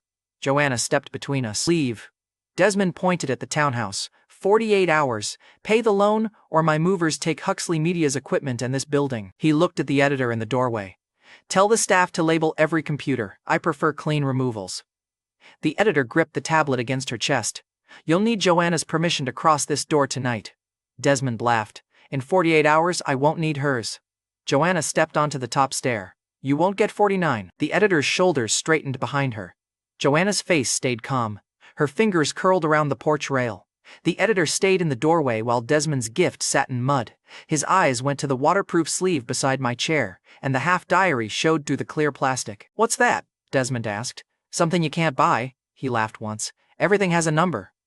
Joanna looked at the diamond key in the puddle. Your number keeps getting smaller. Desmond's mouth hardened, and I stood and placed the sleeve under the robe. By Friday, I told him, you won't own Joanna's building. Desmond checked my wet, borrowed clothes. You? Well, he waited for an explanation, and I gave him my back and opened my phone. Emmett Sorrell answered on the second ring. He ran Sorrell Capital and had kept one dangerous promise tied to Uncle Clark. His voice came flat. Who is this? I watched Desmond hesitate at the bottom step. The Harbor Street watch stopped, I told Emmett. The harbor bell kept ringing. Silence held for one beat, then Emmett's tone changed. Colin Everhart. The name carried through the speaker, and Desmond stopped beside his car. Emmett continued before I asked. I've been waiting for that sentence. Joanna's editor lowered the tablet. Desmond's driver glanced toward the empty curb. Joanna looked at me. I continued. Move the man at Cedar Pines. Secure route. No Everhart contact. Emmett skipped every question. Where do you need the cars? I answered. One at Joanna's townhouse, the rest know where to go. One vehicle is already inside Cliffmere, Emmett answered. It's moving. Desmond climbed into his sedan and slammed the door. His driver remained outside long enough to retrieve the velvet box. He left the diamond key in the puddle until Desmond lowered the window and shouted. The driver picked it up by one corner, and the silver ribbon remained with the dog. A black armored SUV turned onto Joanna's street before Desmond's sedan reached the corner. It stopped at the curb. The driver looked from the SUV to me and opened Desmond's door without being asked. Desmond left with rain on his shoulder and mud on his gift. Joanna watched the SUV idle outside her house. You had that waiting? I told her. I had a phone number. Her editor lowered the tablet. Does that phone number cover 48 hours? I answered. It covers the first move. Joanna looked at my bandaged hands. And the second? I tucked the half diary closer to my chest. I make that one. The 48-hour clock had started. Metal scraped through Joanna's service alley, and the family dog lifted his head toward the back door. By midnight, I would carry a stranger out of a storm. By morning, men in white gloves would be asking where she was. Just after midnight, a white-gloved transport van scraped the brick wall behind Joanna's townhouse. The rear latch snapped when the driver cut the turn. A strip of white transport ribbon caught on a Huxley Media prop crate, and the door bounced open. A white-gloved driver jumped out, saw the black Sorel SUV turning into the street, and swore. The family dog hit the bumper, tore ribbon from his sleeve, and sent him scrambling back inside. While the van reversed to avoid the SUV, someone crawled behind the prop crate. The driver circled instead of stopping, and the dog followed the dropped ribbon to Joanna's service door. One white glove stayed trapped in the rear latch, slapping the door as the van disappeared. The dog scratched until I joined him in the rain. A white mannequin lay behind the prop crate, then it blinked. The figure was a young woman, clearly an adult, folded against the crate in a soaked white formal dress. Her nearly colorless hair clung to her face, and red-brown eyes tracked me without moving anything else. Her lips had gone blue. A weak pulse kicked against my fingers. The Everharts had left me at 3 years old. I wasn't walking past another abandoned person. I pulled off Joanna's dark robe and wrapped it around her. She jerked from the white fabric beneath it. The dress had been tied with transport ribbon. I placed my knife on the pavement before sliding it under the knot with 2 fingers. "I'm cutting the ribbon," I told her. "Only the ribbon." Her shoulders dropped by 1 inch. I carried her through the service door and set her beside a wall heater. Joanna's overnight editor brought water, but the woman slapped the first cup away.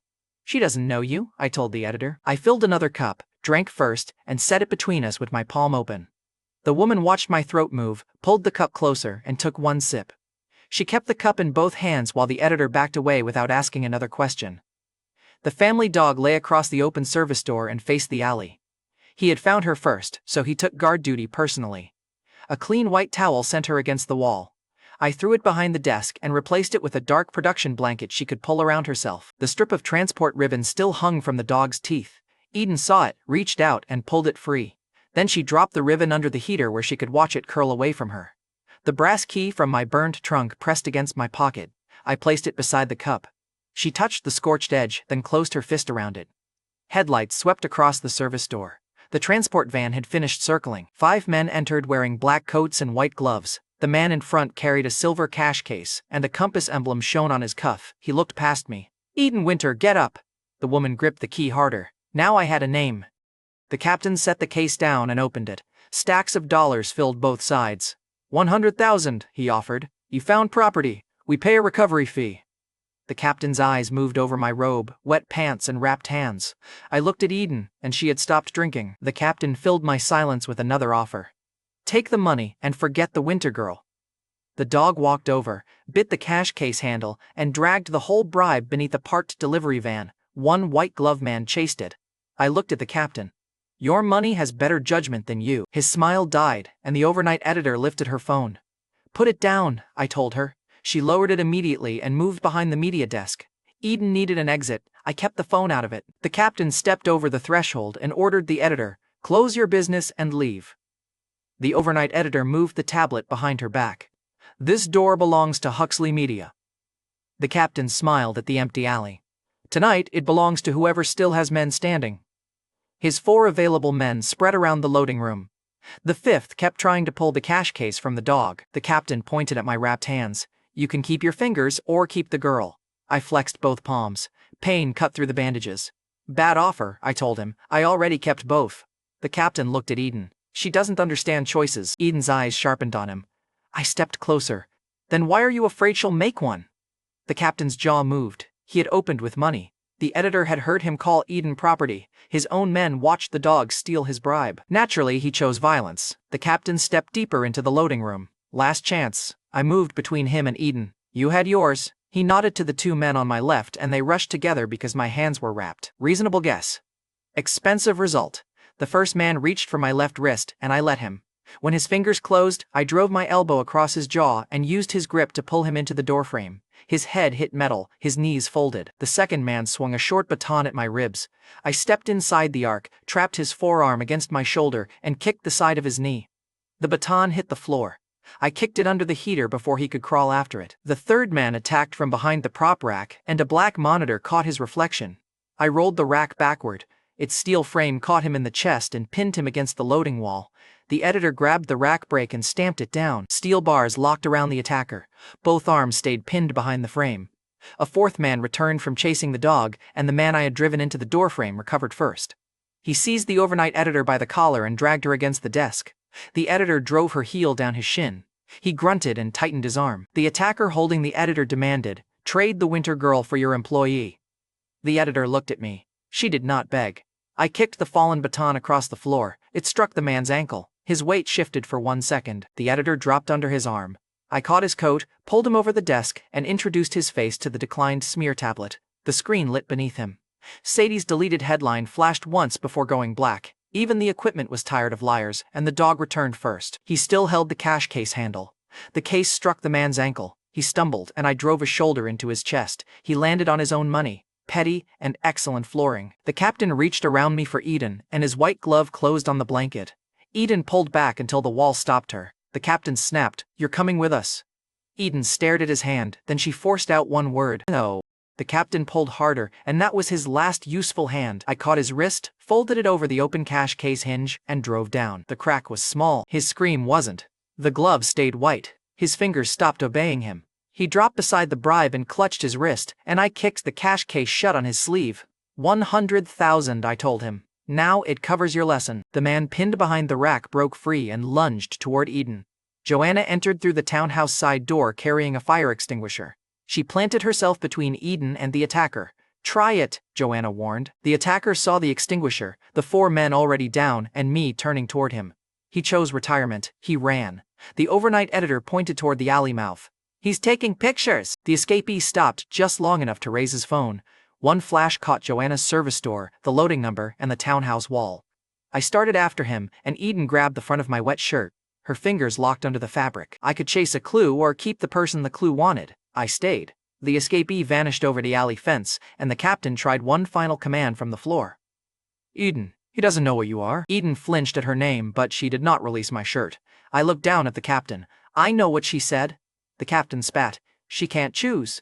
I answered. "She said no, you just didn't like the answer." Joanna's expression hardened. The overnight editor moved beside her with the bent baton. The captain finally saw the room. Every person he had dismissed was standing between him and Eden. A horn sounded at the far end of the street. 3 black armored SUV vehicles turned into the alley and stopped nose to tail. The lead driver stepped out. "Emmett Sorrell sent us." The white-glove captain went still. One of his men whispered, "Sorrell?" The remaining attackers stopped crawling toward the exit and started crawling away from me. One dropped his baton, another lifted both hands. The lead driver looked at the men on the floor. "Do you need us to handle this?" I told him. I handled it. My left bandage had split during the fight. Red had reached the edge of the cloth. Joanna saw it and tightened her grip on the extinguisher. She looked at Eden's hand twisted in my shirt, then at the robe I had wrapped around Eden. For one ugly second, jealousy crossed her face. Joanna did not pretend it was noble. She exhaled, moved to Eden's other side, and draped a dry coat over her without touching the key or my shirt. "Later," Joanna muttered at me. Fair. Surviving the alley had not canceled my future interrogation. The editor's shoulders eased. Eden let the dry coat touch her. Joanna asked Eden, "Can I stand here?" Eden watched her face, then she gave one small nod. Joanna stayed. The overnight editor crouched near the captain's cuff. That compass was on Desmond's financing packet. I looked at the silver emblem. I suspected Desmond. That was all I knew. The family dog dragged the closed cash case toward a dumpster. The captain reached for it with his good hand, and a growl stopped him. The captain withdrew. He arrived with 5 men and $100,000. He limped out empty-handed while the dog guarded his cash, and the armored driver asked for my next instruction. I pointed at the captain. "Let him walk. I want him scared enough to report honestly." Then I gave the driver Desmond's name. I added, "Tell Emmett to buy Huxley Media's debt before sunrise." The driver nodded once. Eden still held my shirt with one hand and the brass key with the other. I crouched until our eyes were level. "Eden, you choose," I told her. "The cars, Joanna's house, or I step back." The captain lifted his offered coat from the pavement. "Come with people who know you." Eden looked at the white glove holding it, then she pushed the coat away. Her fist tightened in my shirt and the captain lowered the offered coat.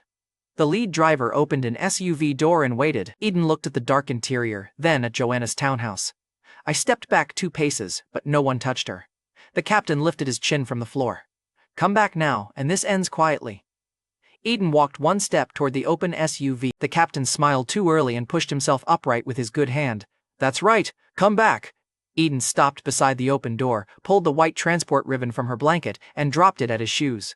Then she passed the vehicle and stopped beside Joanna instead, and Joanna offered her hand without closing the distance. Eden ignored the hand and gripped my shirt again. Awkward for me, clear for everyone else. Joanna opened the townhouse door, and Eden walked 3 steps with us before her knees failed.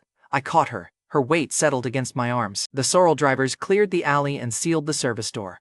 Eden slept for several hours under Joanna's dark coat without releasing my brass key. Late the next morning, Everhart headlights filled the alley. Roland jumped from the first car. Barbara and Maribel opened the rear door and pulled out Renata, my concert pianist sister. Her spine had locked rigid. Both hands were folded into her palms so tightly that her nails had cut skin. Barbara saw Eden in my arms and ignored her. Barbara pointed at Renata. "Fix your sister." Renata's attack had already lasted 9 minutes. After 10, I knew the damage could stay. Roland would need to kneel before the last minute ran out. The Everharts carried Renata straight into Joanna's loading room because her hands had locked shut. My concert pianist sister couldn't straighten her spine. Both arms were pulled tight against her ribs. Every breath made her shoulders jerk. Barbara pointed at the wall heater. "Put that stranger down and help your sister." Eden tightened one hand in my shirt and the brass key stayed in her other fist. I carried Eden past Barbara and set her beside Joanna. Then I looked at Renata. The rule was simple. 10 minutes after the lock began, damage could linger in her hands.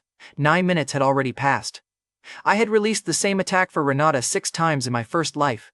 I knew exactly how long pride could keep talking. Renata forced out my name. "Colin." Her voice shook from pain, and Joanna stepped between Barbara and the heater. "This is my building," Joanna told her. "Ask him properly or leave." Barbara looked Joanna up and down.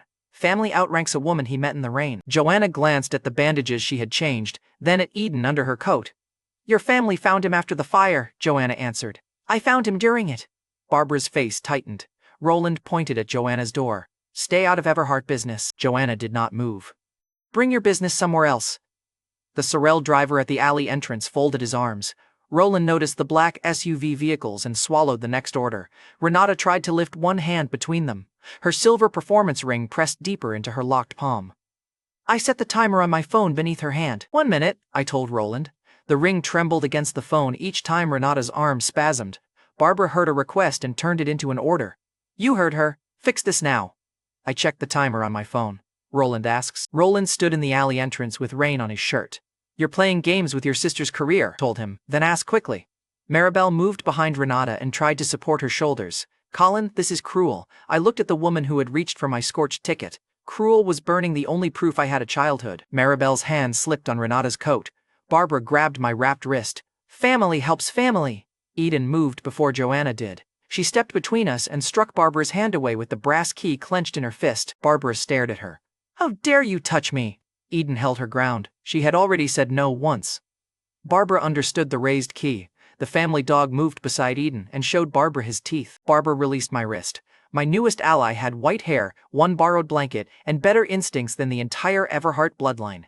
Renata's knees buckled, and Joanna caught one shoulder while Maribel caught the other. Roland refused once more and pulled out his phone. "I'll bring a private doctor." Barbara dropped toward one knee. "I'll kneel for him." "No proxies," I told her. Roland used the leash. Roland pays. Barbara looked up at her husband. For once, even she could not carry his pride for him.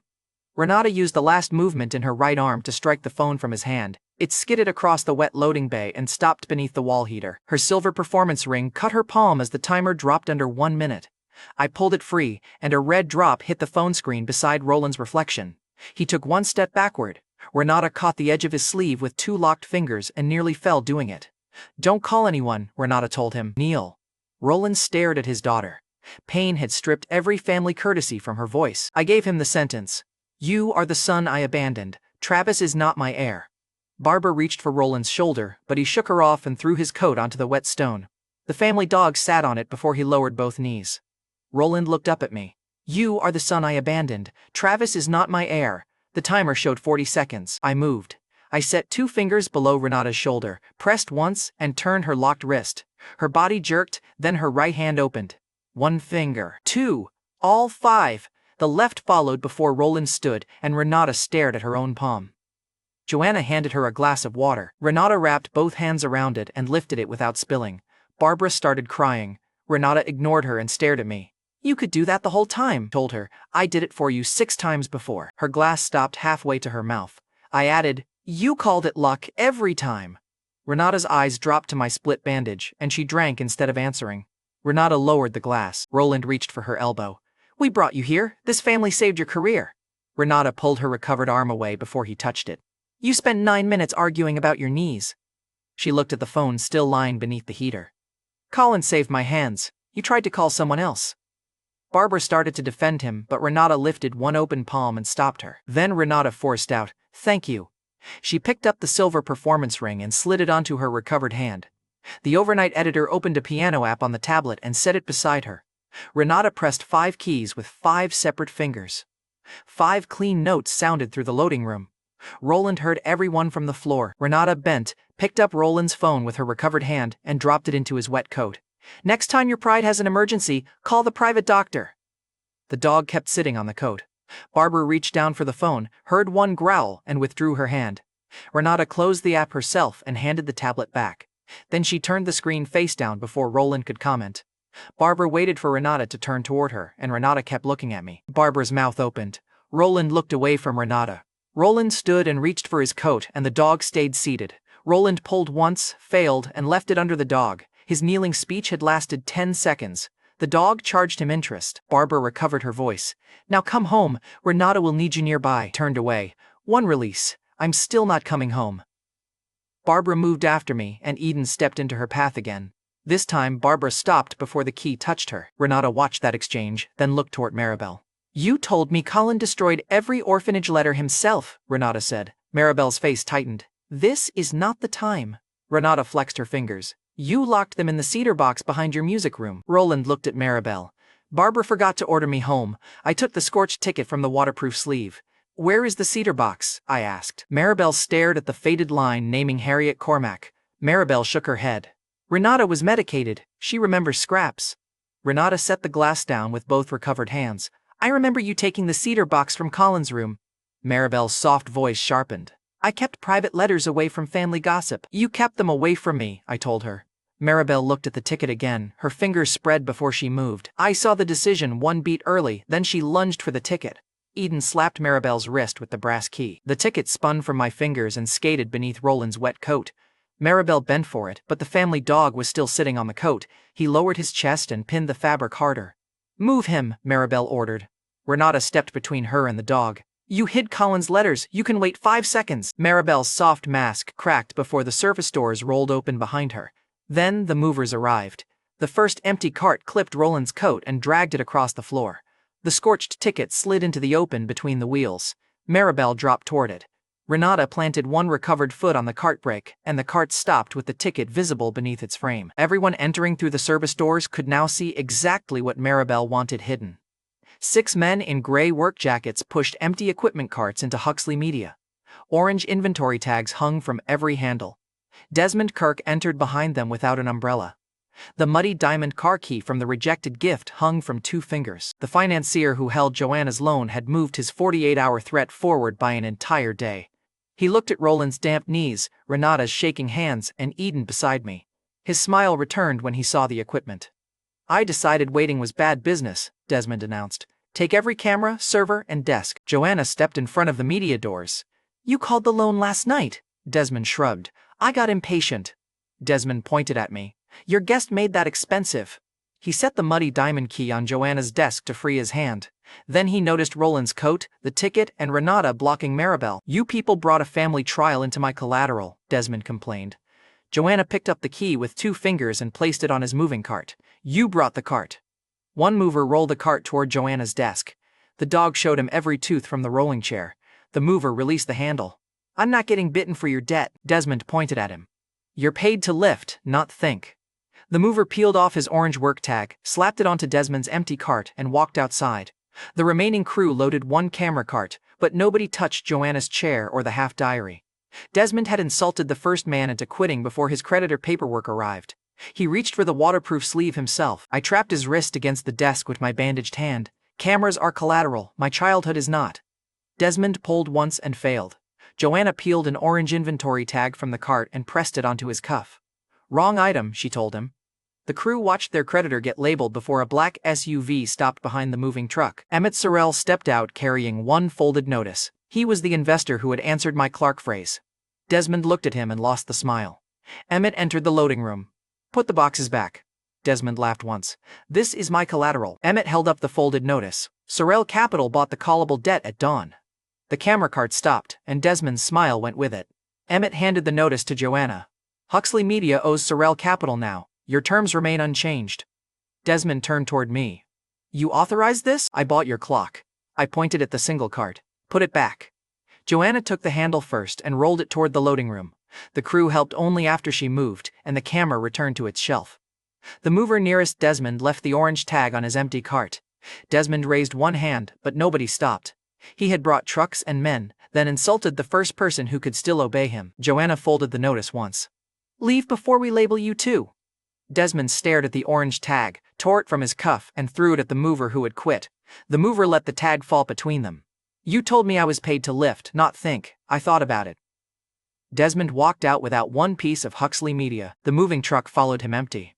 Orange inventory tags fluttered from its rear latch. The dog trotted over and dropped the muddy diamond key beside my shoe. I pocketed it. Desmond had finally donated something useful. Across the loading room, Maribel made one more move toward the exposed ticket. Renata flexed all 5 fingers around the cart handle and rolled it between them. Maribel stopped. The sister she had dismissed as helpless now controlled the only path to the clue. I turned back toward Maribel, and her hand hovered above Roland's wet coat. The scorched ticket still lay beneath it. Before I could cross the room, tires screamed at the front drive. Lauren's car blocked the exit. Sadie jumped from the passenger side. Travis stepped out behind her with his scar covered and both eyes fixed on the ground near Maribel. Travis reached for Renata's shoulder. I gave Roland the address. You should thank me. Renata slapped his hand away with the fingers I had just opened. Renata snapped. Don't touch me! Travis stared at her recovered hand, and Lauren barely looked at Renata. She saw Eden holding my brass key, then she saw Eden standing beside Joanna and me. Lauren's mouth tightened, and she walked straight toward the loading room. Lauren's car blocked Joanna's drive before the Everharts could leave. Sadie jumped out first. Travis followed with his scar hidden under a dark hood. Lauren walked straight into Huxley Media like the building still owed her a wedding. Behind her, Maribel bent near Roland's wet coat. The scorched ticket slid from beneath the fabric, and Travis saw it. He crouched as if helping Renata, palmed the ticket, and pushed it into his pocket. I caught the movement, then Lauren saw Eden. I chose the living woman over the stolen clue. Eden sat beside Joanna's desk under a dark coat. My brass key rested in her fist. The family dog lay across her shoes. Lauren stopped 3 feet away. Her eyes moved from Eden's white hair to Joanna's coat, then to my split bandages. Her first question came out jealous. Who is that? Lauren demanded. I answered, Eden. Lauren stepped around Joanna. Move, I want to see what he dragged home. Joanna caught her shoulder. Eden isn't a package. Lauren knocked Joanna's hand away. You rejected a 6-figure account for him. Now you're sheltering strangers too? The overnight editor moved beside Joanna with the bent baton. The account was trash, Sadie whispered. Don't say that while I'm here. The editor looked at her empty hands. Your camera isn't. Sadie's fingers twitched toward her phone. Lauren snapped, Film this. Sadie pulled the phone halfway out. Her eyes caught the sponsorless screensaver. Sadie pushed the phone back down. I'm done filming Colin. Lauren stared at her. Sadie had come as backup and folded before the first useful lie. Renata stepped closer with both hands wrapped around Joanna's water glass. Lauren, leave Eden alone, Renata warned. Lauren glanced at Roland's wet knees. He made your father crawl, and you're defending him? Renata lifted the glass. These hands work because he did. Roland's face darkened. Renata did not take the words back. Lauren looked at Joanna. You let him bring gutter trash into your company? Joanna stepped between them. You don't get to walk in here and label anyone. Lauren ignored her and aimed at me. Is this your new performance? Rescue a damaged stranger so everyone forgets what you did to our wedding? Travis stayed near the door. His hand remained inside the pocket holding my ticket. I could cross the room and take it, and Lauren reached toward Eden first. The family dog bit the strap of Lauren's designer bag and pulled. Lauren spun. Get that animal off me. The dog dragged the bag under Joanna's desk. Lauren tore the bag strap from the dog's mouth and dumped the contents onto Joanna's desk. Lipstick, car keys, and one folded courthouse notice scattered across the surface. Her phone landed face up beside them. Douglas's name glowed over an active speaker call. Lauren told Eden, Look at him. He ruins every place that takes him in. Eden watched Lauren's face. Then she looked at the broken bandage around my palm. She moved the brass key from one fist to the other and stayed beside me. Lauren saw the choice. Her anger sharpened. Lauren pointed at Joanna. First her, now this woman. You collect broken people because they clap when you act powerful. Joanna folded my discarded robe over Eden's knees. He found people your family's discarded. There's a difference. Lauren turned on Joanna. You think he chose you? Joanna met her eyes. He doesn't need my permission to leave you. Lauren looked at the courthouse notice. Her hand closed over it. The notice showed the noon mutual filing window, and I checked the wall clock. 70 minutes remained. Lauren snatched the page. Good, we can finish this. I tapped the empty signature line. You still haven't signed? Lauren folded the page against her palm. I will when you crawl back to both families. Renata flexed her newly opened hands. Lauren, stop! Lauren rounded on her. You came here begging him too! Renata's face hardened. Lauren pointed at Eden. He picked up one abandoned stray and suddenly everyone thinks he's kind. Eden pulled the coat closer and I moved between them. Leave her out of this. Lauren's smile turned thin. People get abandoned for a reason, Colin. Put her back where you found her. The room went quiet enough to hear the dog drop her lipstick. I slapped Lauren once and her head turned. The sound reached the loading bay and she touched her cheek and stared at me. I kept my voice level. You don't use abandonment as a weapon in front of me. Lauren swung at me and I caught her wrist before the second insult arrived. Sign before noon, I told her. After noon, the clean exit closes and every Pruitt asset tied to this marriage enters the fight. Douglas Pruitt's voice came through Lauren's face-up phone. Do not sign anything. I took the phone from her hand and held it near the dissolution page. Douglas, your daughter threatened divorce. I'm giving her the premium version. Lauren grabbed the phone back. He needs this marriage more than I do, Douglas answered too quickly. Exactly. Lauren straightened and smiled at me. Sebastian's voice joined Douglas through the speaker. Sign first, he'll panic when he sees your name. Lauren looked at me and smiled through the red mark on her cheek. She had brought an audience for my surrender. Perfect! I held out my signed page. Briarport County Courthouse, now. Lauren took it and turned toward the door, and Travis shifted to follow. I blocked him with one shoulder. You're staying away from my divorce. His good cheek tightened. Afraid I'll watch you lose? I looked at his hidden right cheek. You already watched enough today. Travis stepped back. His pocket held the ticket. Eden's fingers shook against my key. I stayed beside her. Joanna crouched beside Eden. The courthouse will be crowded. Eden looked at the open front doors, the cars, and Lauren waiting outside. Her breathing shortened. I offered the signed page. You decide.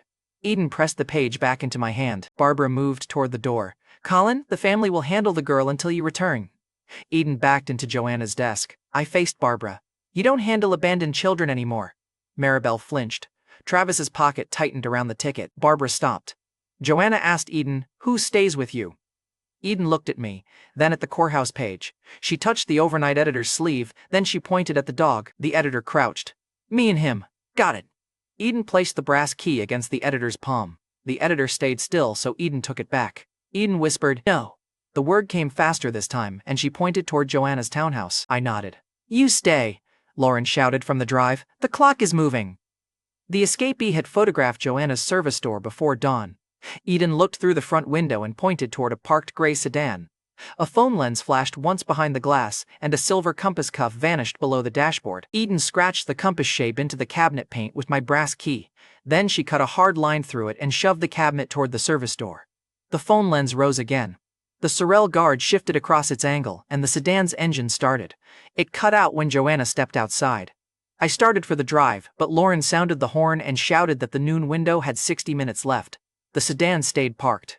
Eden moved first and shoved a rolling media cabinet across the service door. She gave the overnight editor the bent baton, then laid the family dog across the threshold with one quiet command. The Sorel guard took the outside position. Joanna threw the bolt, checked Eden's choice, and followed me only after Eden nodded. As both our cars left, the gray sedan remained still in my mirror. Then, it moved. At 11:20, Lauren and I reached Briarport County Courthouse. Her father, Douglas Pruitt, waited at the filing counter. Sebastian Varden, the childhood sweetheart who had worn my groom's watch, stood beside him. The noon window had 40 minutes left. A bare strip marked Sebastian's wrist where he had removed the groom's watch. The actual watch stayed in my pocket. A couple near the counter recognized us from the wedding livestream. The man raised his phone toward me, and Lauren used the drive to rehearse my surrender. By the courthouse doors, she had upgraded it into a speech. You'll apologize to my parents, Lauren announced. Then you'll ask Sebastian to forgive the airport accusation. I held the signed page against my coat. Keep going. The camera couple needs context. She looked over and saw the phone aimed at her. Instead of stopping, Lauren raised her voice.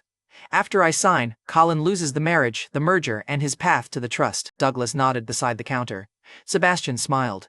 3 arrogant people backed the same prediction. Beautiful! One signature could embarrass all 3. Lauren smiled for the phone. Watch carefully, he'll beg before I sign. The couple turned the camera toward her. Douglas reached for the dissolution page. This filing kills the merger deal. I held the page above his hand, then blamed the bride who left the wedding. Lauren grabbed the pen from the counter. Douglas caught her elbow. Lauren, wait. Sebastian leaned close enough for everyone to hear. Do it. Colin has no path to the founder's trust without your marriage. Lauren gripped the pen harder and she pulled free from Douglas and faced me. Lauren announced, "You'll stop me." I handed her the page and Lauren held the pen over the line and waited. Lauren told me, "Last chance. Beg before I make you nothing." I looked at the clock above the counter. 37 minutes wasted. Sign. The courthouse couple stopped filming me and zoomed closer to her hand. Douglas tried to take the pen. Lauren jerked it away. She looked at Sebastian, then tore free of Douglas's grip. Lauren signed first. She pressed hard enough to tear the bottom layer of paper, then she slid the pen toward me and watched my face. I picked it up, and her smile returned. I signed without looking at her. The pen stopped, and I held it toward the clerk. "Can I get the cap?" Lauren's smile vanished. The clerk capped the pen, stamped the page once, and pushed the completed dissolution between us. Lauren grabbed the stamped page. "Hold this filing." The clerk tapped both signatures. "You both chose." The clerk stepped away. Lauren and I had already made the choice. I turned before she could turn the stamp into a debate. The marriage that had cost me a life ended in the time it took Lauren to write her name. I removed the groom's watch from my pocket and set it on the stamped page. "Return it to whoever wore it." Lauren pushed the watch toward Sebastian, and he stepped back. Douglas took Lauren's company car fob from the counter before she could reach it. Lauren stared at him. "That's my car." "The company owns it," Douglas answered. "You just killed the deal that paid for it." He pocketed the fob. Lauren turned to Sebastian. "Take me home."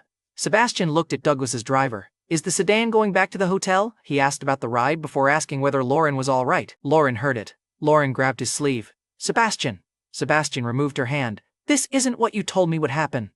Then he followed Douglas's driver toward the exit. Douglas signaled his driver. The man opened the sedan's rear door for Douglas and Sebastian. Lauren walked toward it, and the driver closed the door before she reached the curb. Sebastian watched through the glass and did not reopen it. The sedan pulled forward while Lauren stood beside the courthouse planter. Her father had taken the keys, and her chosen man had taken the seat. She remained at the counter with one stamped page, and a watch neither man wanted while the courthouse couple kept filming. Joanna entered through the courthouse doors carrying my dark coat. She walked past Lauren without looking at her and placed the coat over my shoulders. "You left this," Joanna told me. I adjusted the collar. I was ending something. Joanna kept one hand on the coat. "I noticed." Lauren stared at Joanna's hand on the coat collar. Lauren picked up the watch and held it against her chest. "Colin, we can undo this." I looked at the clerk's stamp. "You finally attended your own ending. Don't ruin the achievement." Lauren's face folded between anger and panic, and my phone rang. The overnight editor's name filled the screen, and I answered on the first vibration. The editor's breathing came hard through the speaker. "Colin, the service door is shattered." I was already moving toward the courthouse steps. I asked, "The Sorrel guard?" The editor answered, "Down but breathing. The dog is barking in the alley." I asked, "Eden?" The editor's voice broke. "Gone." Joanna heard the answer and ran beside me. "Behind us," Lauren called my name. I did not turn. I had ended one marriage. Before sunrise, I would be trading every secret I owned for a woman who had learned one word. The kidnappers stayed silent until 7:10 that evening. A courier left Desmond's mud-stained velvet keybox on Joanna's desk. Inside, a white glove wrapped around a phone and the diamond key sat beneath both. The screen showed Eden inside a steel loading cage with my brass key clenched in her fist. She had scraped one word into the paint beneath her knees. A man off camera gave me 4 instructions. Bring the half diary, come alone, terminal 12, 40 minutes. A fairy horn sounded through the phone. After you arrive, the second horn drops the cage. The call ended. Joanna reached for her coat. "I'm coming." They asked for me alone. They also called her property. Their judgment is poor. I put the muddy diamond key inside the decoy diary case. The real half diary stayed flat beneath my shirt. The overnight editor held out the bent baton. I pushed it back toward her. "Guard the door. He may have left another watcher." Then I took Joanna's car key and left. As I turned the corner, the editor tossed Joanna a Huxley Media van key. Joanna caught it and ran for the service lane. Leaving Joanna behind lasted 12 minutes.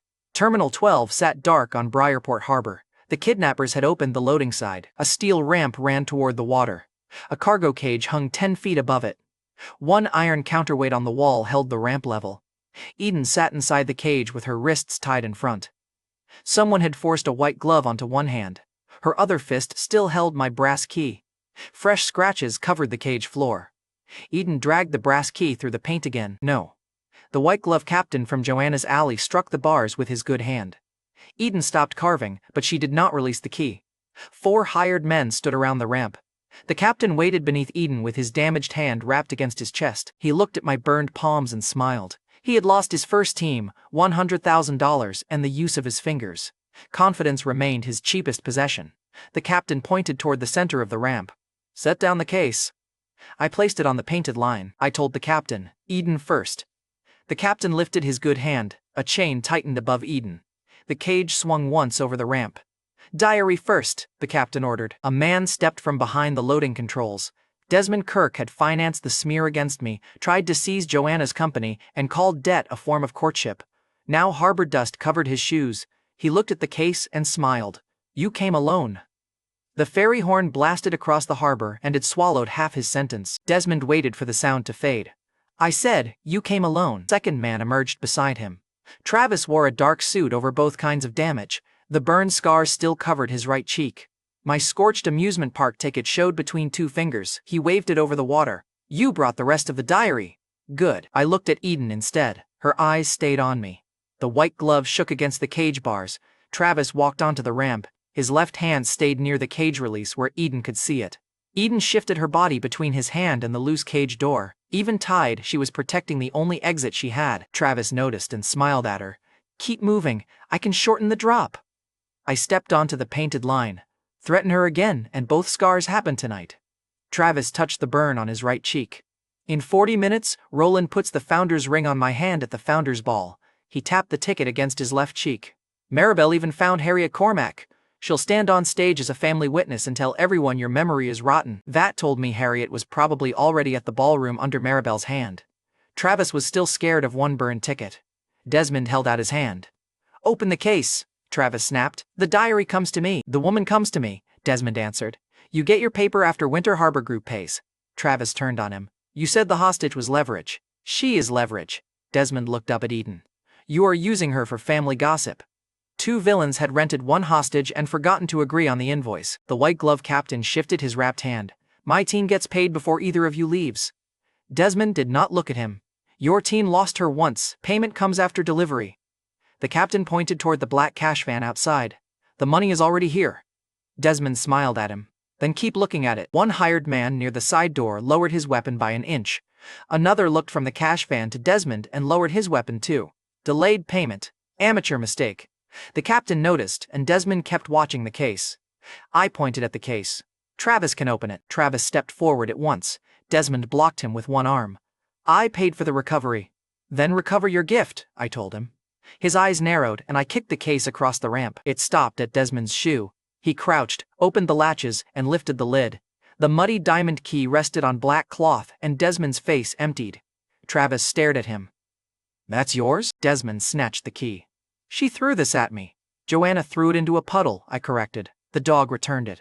Every hired man looked from the key to Desmond, and the white glove captain's good hand curled. I added, "Now everyone knows who bought the gloves." Desmond stood and stepped onto the ramp. "I paid for a recovery. These fools turned it into theater." The hired men turned toward Desmond. Travis rounded on him. "You said Colin only suspected you." Desmond snapped. "He was supposed to arrive frightened." I answered. "I arrived." Desmond pointed the diamond key at me. "Take him." 3 men rushed the ramp. The 4th moved toward Eden's cage instead. He hooked 2 fingers under the loose door and looked to Desmond for the signal. Eden drove the brass key into his glove through the bars. He jerked back and cursed, and the cage door stayed loose. All 3 angled their bodies to herd me away from Eden. I moved toward the wall. The first man swung a baton at my burned left hand. I let the baton pass, trapped his elbow, and drove him into the counterweight frame. The second reached for my throat. I caught his coat and pulled him onto the ramp beside the other 2. The third tried to stay behind the hinge. I kicked the dropped baton into his ankle and made the decision for him. 3 bodies crossed the hinge line. Good. I yanked the iron release and the counterweight dropped. The loading ramp slammed downward toward the harbor. 2 men slid into the safety net below. The third hit the rail and lost his baton over the side. Desmond fell to one knee, and Travis grabbed the cage support and nearly lost the ticket. The captain stayed on solid concrete, outside the ramp's fall line. He lunged with his good hand and drove his shoulder into my ribs. My back hit the control wall, and he reached for the cage release. I caught his wrapped wrist. The captain hissed through his teeth. "Still using burned hands?" I twisted the damaged wrist until his knees hit concrete. I asked him, "Still offering bad trades?" A vehicle engine roared outside. Desmond looked toward the exit barrier. "Nobody opens that gate." The fourth hired man looked at Desmond. "You promised payment." Desmond climbed upright. "After delivery." The man tossed his white glove onto the floor, then he kicked the side door latch open. "Protect me from him," the man told me. "And I'll cut the woman's wrist ties." I ordered, "Do it." He ran for the cage stairs, and the exit barrier exploded inward. A black cash van smashed through it and stopped sideways behind Desmond. Joanna climbed from the driver's seat with one arm pressed against her shoulder. One side mirror hung by its wiring.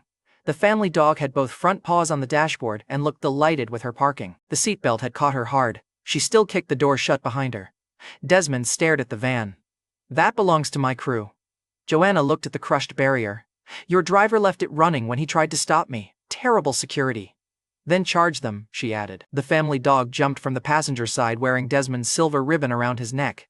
I had taken Joanna's car key and she had stolen the villain's van. Desmond charged her. Joanna slammed the cash van door into his chest. He stumbled between the door and the broken barrier. Her injured shoulder dropped, but she kept her other hand on the handle. "Stay there," Joanna ordered. Desmond shoved against the door. "You followed him into a hostage trade." Joanna leaned harder. "You brought transportation." Travis ran for the side stairs, and the dog caught his trouser cuff. Travis kicked backward and missed. I caught his collar, turned him, and drove his left cheek against the steel rail. The impact opened a red line from cheekbone to jaw, and now both sides matched. Travis touched the fresh cut and screamed. "My face," I told him. "You finally found symmetry." He slashed the scorched ticket toward my eyes, and I pulled back to save the clue. That inch gave him room to wrench free, and Travis grabbed the cage release handle as he passed. "If I can't be Heir," he shouted, "you don't get to play rescuer." He pulled. The chain above Eden snapped loose. Above me, the cargo cage dropped. The defector had cut one of Eden's wrist ties. She drove her shoulder through the half-latched cage door as the floor vanished beneath her. Eden screamed, "Colin!" Her voice carried across the terminal, and I jumped onto the lowered ramp. Eden fell through the opening. I caught her under both arms and turned before we hit the metal. The cage crashed behind us. Steel struck the ramp, bounced once, and tore through the lower rail into the harbor. Cold water swallowed it, and Eden stayed in my arms. Her white-gloved hand held my shirt. Her bare hand still held the brass key. Hearing my name from her mouth hit harder than the cage. Then, Travis made the win expensive. He shoved the captain into my path and ran through the side door. The dog bit his cuff again. Travis tore the fabric, left half a trouser leg behind, and vanished up the service stairs. Tires screamed beyond the terminal, and he still had the ticket. Desmond tried to follow. Joanna rammed the van door closed again and pinned his coat against the barrier. The ferry horn sounded a second time. Headlights swept across the broken exit. 3 dark vehicles stopped outside the terminal. An older man in a navy harbor coat crossed the platform before his security team reached the door. He ran past everyone else toward Eden. The older man called, "Eden!" She turned toward him.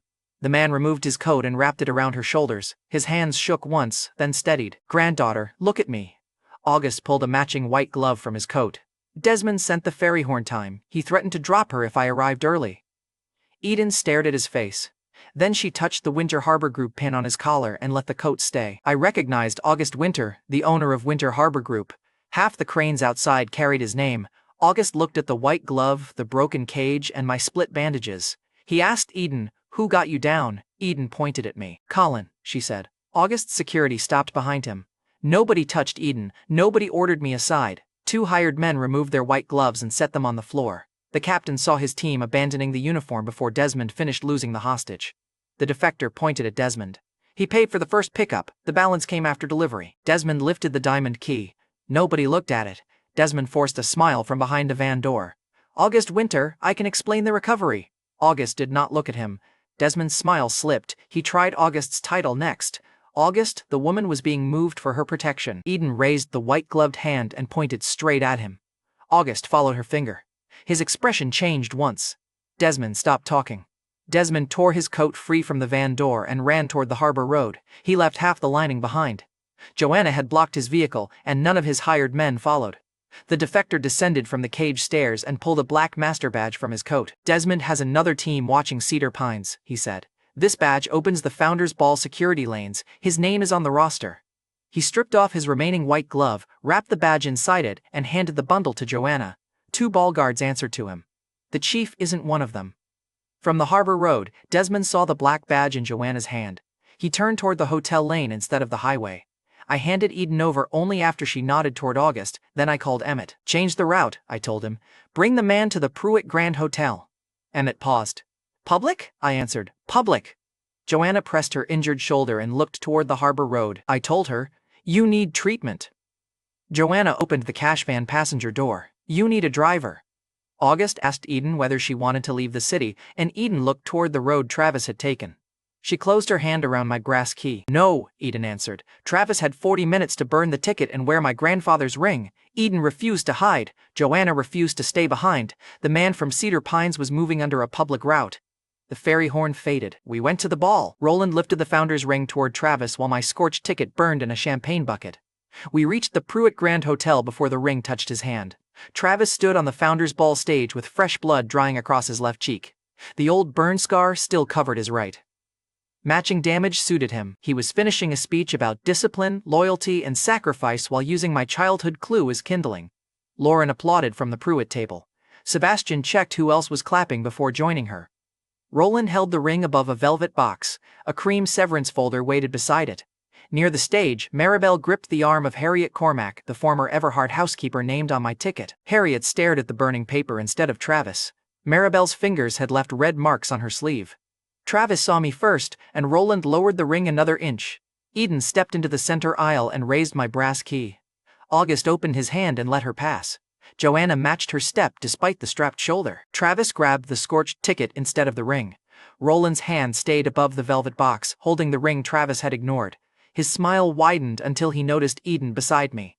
She wore August Winter's navy harbor coat. My brass key stayed in her fist. Joanna stayed on my other side. August entered behind Eden. His security ring stopped at the ballroom doors and stayed there. The Pruitt host hurried toward August with both hands extended. August walked past him without slowing. The host dropped his hands and looked at me instead. 3 guests at the nearest table followed his eyes. Lauren stood near the Pruitt table with Sebastian. She clapped as if Travis's crowning could restore the merger she had destroyed at the courthouse. Lauren grabbed Sebastian's sleeve when August entered. Sebastian removed her hand, stopped clapping, and stepped 1 pace away. Sadie lifted her phone by habit. Then she saw Eden looking at it and lowered the screen. Fear had taught her one useful setting. Roland recovered first. Security! Remove Colin! Joanna tossed the black master badge from Terminal 12 toward the security chief. He caught it, checked Desmond's name on the roster, and looked past us at the financier limping through the rear doors. Then the chief unhooked the velvet rope from my path and clipped it across Roland's aisle. Roland tried to step over it. The chief pulled the line chest high and forced him back beside the velvet ring box. Guests on my side shifted their chairs, opening the path for Eden and Joanna. No one moved a chair for Roland. This aisle stays open for Colin Everhart, the chief said. Lauren stopped clapping.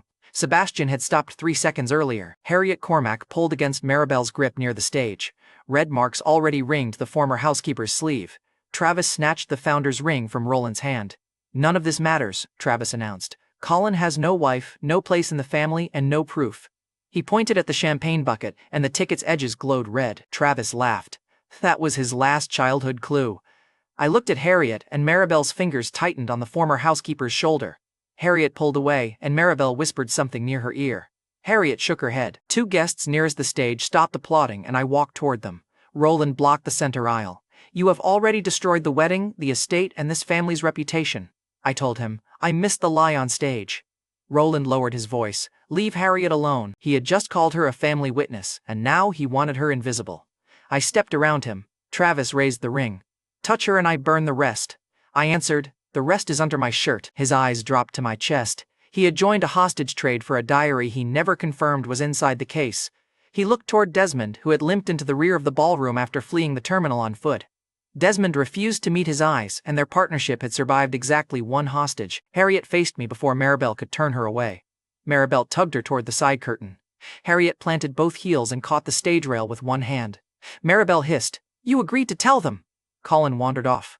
Harriet tore her arm free. You told me this was a private family dinner. The red marks on Harriet's sleeve darkened. A server lowered his tray. Several guests turned their chairs toward Maribel. Her fingers closed on empty air. She had worked inside Everhart House when I disappeared. Age had bent her shoulders. Her stare stayed level. I stopped 2 steps away. Harriet Cormack? Harriet nodded. I remember you, Maribel cut between us. She remembers a confused child and a crowded amusement park. Harriet looked past her. I remember the service gate. Maribel's hand froze. Barbara stopped halfway out of her chair. Colette's good hand left her wrist brace. I asked Harriet, who brought me there? Harriet looked at the bucket where the ticket burned. The same girl holding my arm now. Maribel's smile vanished. Harriet continued. I saw cash in her hand. I saw a strange man open his car door. Maribel grabbed a champagne bottle from the bucket stand, and she swung for Harriet's head. I caught the bottle by the neck. Glass cracked against my burned palm. The bottle stopped 1 inch from Harriet's temple. Maribel pulled with both hands. She is lying. Renata moved before Roland. My pianist sister caught Maribel's wrist with the same hand I had released that morning. Her performance ring flashed beneath the ballroom lights. Renata twisted the bottle away and pushed Maribel toward the stage rail. You reached for the ticket, Renata told her. Now you reached for Harriet. Maribel stared at Renata's working fingers. The sister she had treated as helpless was restraining her in public. Renata had stopped waiting for Roland's permission. I took the bottle from Renata and set it on the floor. Harriet stayed beside me, and Maribel looked at Roland. Roland looked at the ring in Travis's hand, but neither rescued her. I asked Maribel, who brought me to the service gate. Maribel pressed her back against the rail. I was 12, I told her. That was not my question. Barbara pushed through the family row. Maribel, answer him. Maribel's peacemaker voice disappeared. I took you, she snapped. A stranger with a car paid me. He promised you would stay away for 1 week. Barbara stared at her. Why? Maribel rounded on their mother. Because every room became Colin. Every meal, every search, every prayer. I wanted 1 week where nobody said his name. I held her gaze. You handed a 3-year-old to a stranger for cash. Maribel's face twisted, and Barbara took 1 step backward. Colette stopped holding her broken wrist and stared at Maribel. Maribel shouted at both of them. I did not know he was a trafficker. I thought he would scare Colin and bring him back. Harriet answered from beside me. You told me not to bring him back. Maribel turned on her. I was a child. Harriet's voice stayed flat. So was he. Barbara's fingers locked around the family brooch at her collar. She tore it free and raised it as if she might strike Maribel with the pin. Harriet caught Barbara's wrist. You had 23 years to protect him. Do not perform motherhood on my account. Barbara lowered the brooch. Colette moved 1 full step away from Maribel. Maribel stopped looking toward the family row for rescue, and she had sold 1 week. Traffickers kept 23 years. I looked at Travis. He had stopped smiling. Maribel saw him watching and pointed at him. He knew. Travis jerked his head toward her. Do not drag me into your crime. Maribel laughed once. It sounded broken. You found the letters years ago. Travis's good hand closed around the founder's ring. I walked toward him. What did you do with them? He backed into Roland. Roland caught his shoulders. Say nothing. Travis looked at the crowd, the security chief behind me, and Eden standing free in August's coat. Then Travis sacrificed Maribel. Maribel handed him over, Travis announced. I only kept the letters hidden after I learned. Barbara dropped the velvet ring box, and it struck the stage and rolled beneath a chair. Travis kept talking because cowards love the sentence that sacrifices someone else. The family only needed 1 heir, he added. Colin came back angry, uneducated, and useless. I protected what was already mine. I pointed at the black badge in the security chief's hand. So you hid the letters? Travis lifted the ring. I kept the family stable. Renata looked at her recovered hand. You kept yourself comfortable, Travis snapped. You needed this family too. Renata stepped farther away. I needed Colin's hands. I confused that with your permission. Renata released Maribel and moved away from Travis. Colette followed. Sadie lowered her phone all the way to her side. 3 family members had moved before Roland found another order, and Travis saw the empty space around him. His fingers tightened around the founder's ring. I asked. How long did you know? Travis answered. Long enough. I pressed. Long enough to steal my letters? Travis lifted his chin. Long enough to know you should have stayed gone. Eden stepped forward and raised my brass key. No, she told Travis. He backed into Roland hard enough to make the founder's ring strike the microphone stand. August stayed behind Eden and let her word stand. Lauren looked at Eden, then at Sebastian. Sebastian had moved another pace away, and Lauren whispered his name. He kept his eyes on August and did not turn. Roland seized the microphone from the podium. This family will not be destroyed by an old servant, a traumatized stranger, and Colin's revenge fantasy. The microphone squealed, but nobody rushed to fix it. Roland pointed at Harriet. She has no proof.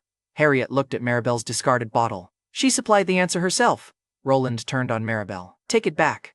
Maribel touched the red mark Renata had left around her wrist. I cannot. Roland slapped the microphone against the podium. Then every person in this room will forget this conversation by morning. Nobody promised him that favor. Roland turned toward the ballroom doors. Remove Harriet, remove Colin and everyone with him. The security chief folded his arms, and guests nearest the aisle turned their chairs away from Roland. One investor removed an Everhart pin from his lapel. Another placed his program face down. Roland's audience left him while remaining in their seats. The Pruitt host removed the merger slide from the ballroom screen. Lauren saw her family logo disappear for the second time that day. She reached for Sebastian. He had already moved behind Douglas's table. Desmond tried to step closer to August. Joanna blocked him with her uninjured shoulder. Your last meeting went badly, Joanna told him. Read the room. Desmond stayed near the rear doors, and Roland gripped the microphone harder. Clark is dead, Roland shouted. My brother died in the Harbor Street fire, and Colin has used that tragedy to blackmail this family. I took Uncle Clark's stopwatch from my coat and dropped it onto the carpet. The family dog darted between chairs, picked it up, and ran toward the ballroom doors. Roland pointed at the dog. Get that back. Nobody moved. The doors opened. Emmett Sorrell, the investor running the Cedar Pines transfer, stood between them. He stepped aside. My presumed dead uncle walked into the founder's ball.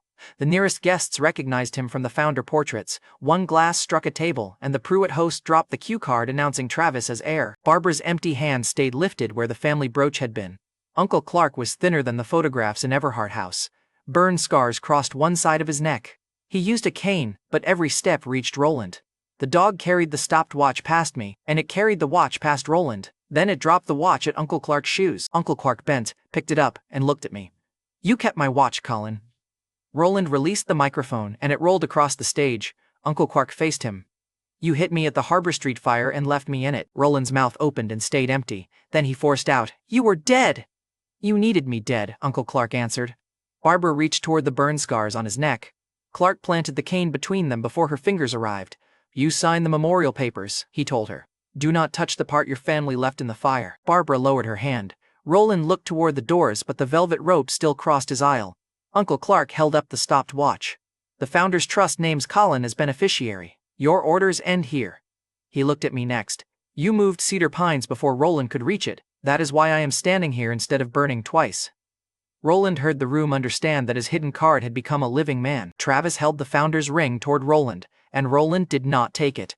Uncle Clark moved one step closer. Travis lowered the ring. Roland stepped back from the brother he had declared dead.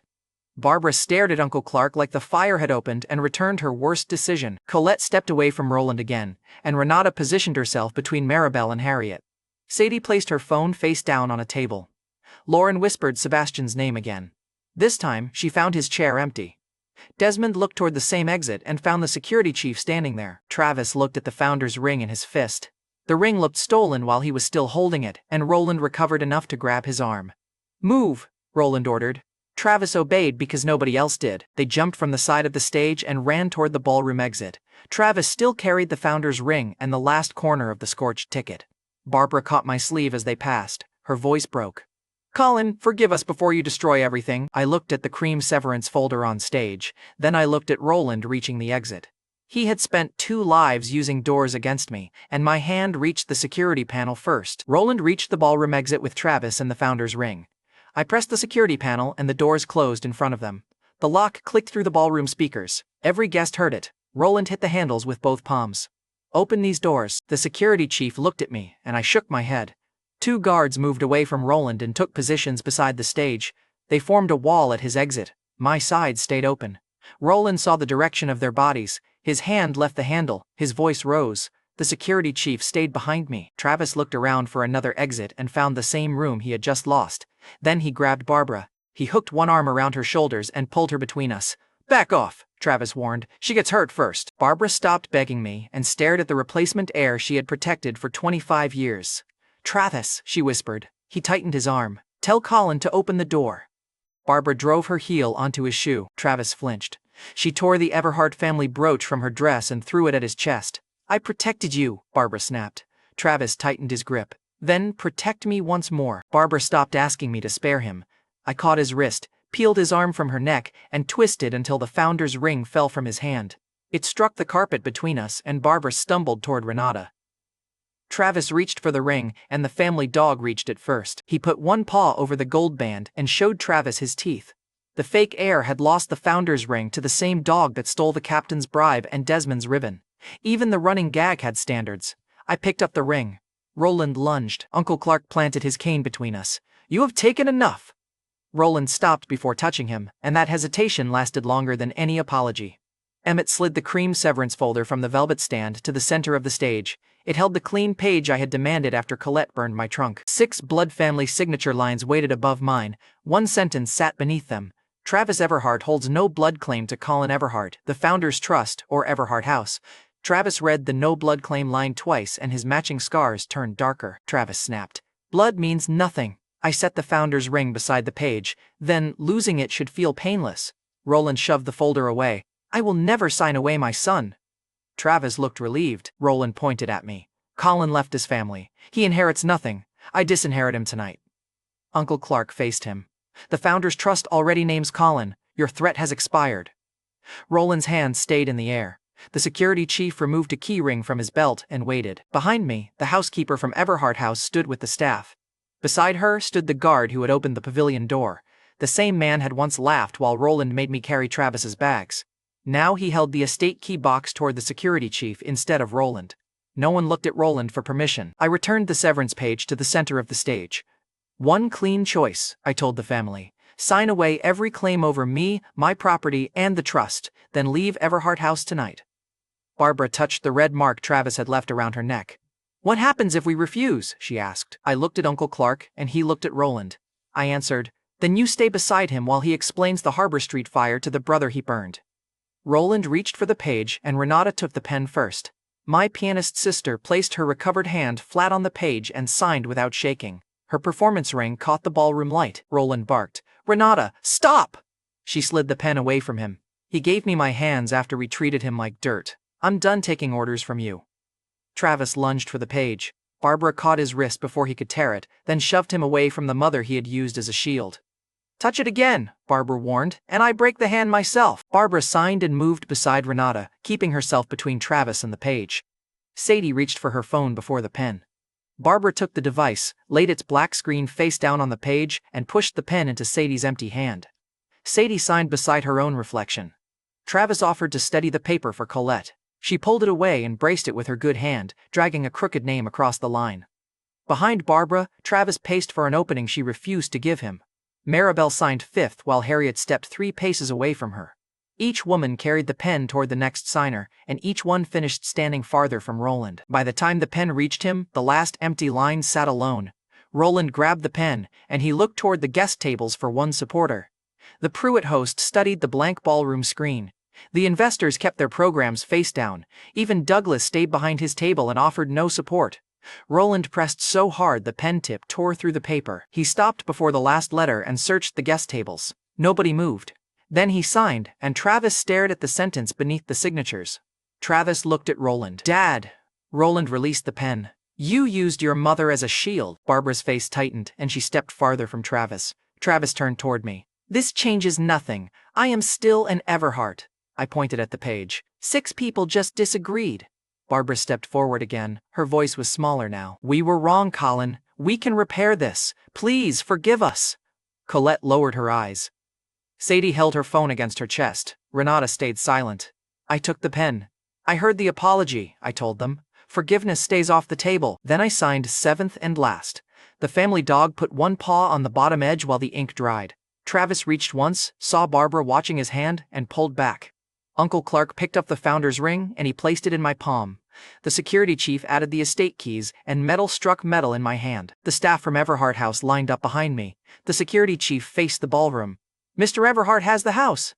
Lauren watched the ring settle beside the estate keys in my palm. Her grip tightened around the groom's watch. Roland looked at the keys and tried one last order. "That house is mine," the housekeeper answered him. "The locks disagree." Roland turned toward her, and she did not move.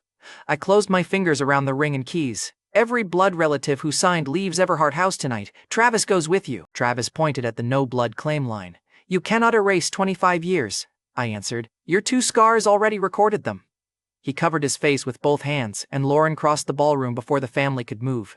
She still carried the groom's watch and the stamped dissolution page. Colin, wait! Joanna stepped beside me. Lauren looked at the founder's ring, the estate keys, and Joanna's strapped shoulder. Her voice softened too late. The divorce was anger. We can undo it. She held up the stamped page as if the clerk's ink had become a love letter. Sebastian left, Lauren continued. My father was wrong. I was wrong. You wanted me for years.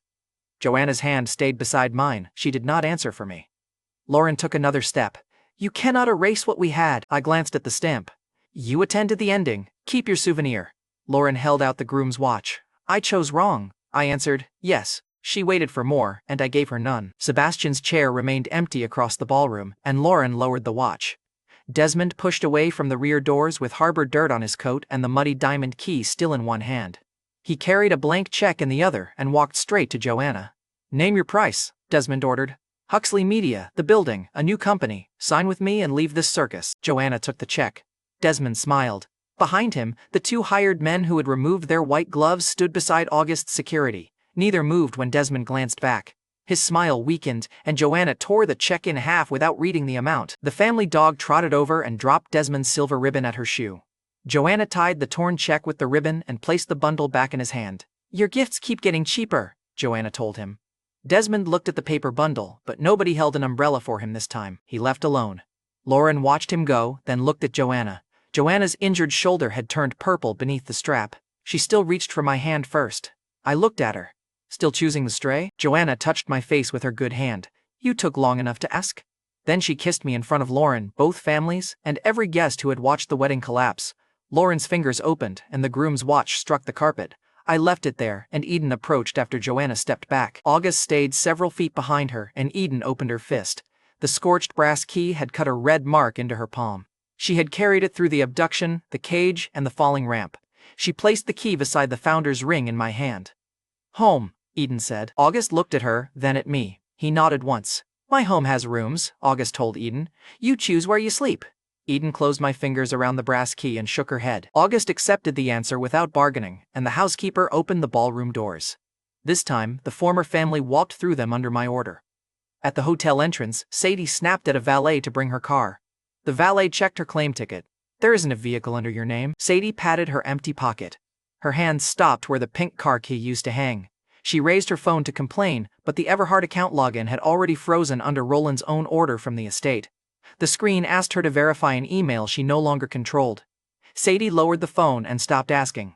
The valet handed her the useless claim ticket back. 40 minutes later, Everhart House waited behind one bent bronze gate. The bent bronze gate sat on one working track. The metal still carried breakfast table dents and black icing stains. 7 suitcases stood inside the entrance. The staff had packed them and refused to carry them farther. Barbara's bags rested beside the cake-stained silver bucket. Roland's case sat on the broken kneeling stool he had prepared for me that morning. The family had run out of clean places to set its luggage. Each suitcase carried one plain paper tag with its owner's name. No family crest remained on any of them. The apology stool still lay broken beneath one edge of the gate. Sadie's silver bucket sat upside down beside it. Roland looked from the bent gate to the broken stool, then to the bags. His mouth tightened. Roland pointed at the housekeeper. Take mine to the car, Colette added. And mine, my wrist is injured. The housekeeper opened the inner door for me instead. You both signed away the right to order this staff. Colette stared at her braced wrist, then dragged her own suitcase by the handle. Renata lifted her own case first. Barbara followed with 2 bags. Colette dragged hers with one hand. Sadie carried a suitcase and the clear bag holding her sunglasses and charger. Maribel crossed the threshold alone. Harriet stayed inside the doorway and watched her leave without one farewell. Sadie tried to hand the clear sponsor bag to Barbara so she could use both hands on the suitcase. Barbara kept walking. Sadie had to hook the bag over her wrist and carry both. Travis left his case on the stone path. The family dog grabbed the handle and dragged it through the gate after him. Travis kicked at the bag, and the dog sat on it. Travis picked it up, and Roland crossed last. The housekeeper closed the main door behind him before he reached the gate. Interior lights stayed on. Staff remained inside. Joanna stood beside Eden. Uncle Clark and August stayed near the door. Roland heard the lock and turned outside the gate with one hand extended. Colin, you will regret closing this family out. I put the estate key into the repaired control, and the bent gate started moving. It scraped the stone, shuddered once, and kept closing. The dog looked at Roland. Travis whistled once and slapped his thigh, using the same command he had used at the gate that morning. The dog turned around, carried the silver ribbon away from him, and sat beside Eden. The gate closed behind the people who had once locked me out. I stayed home.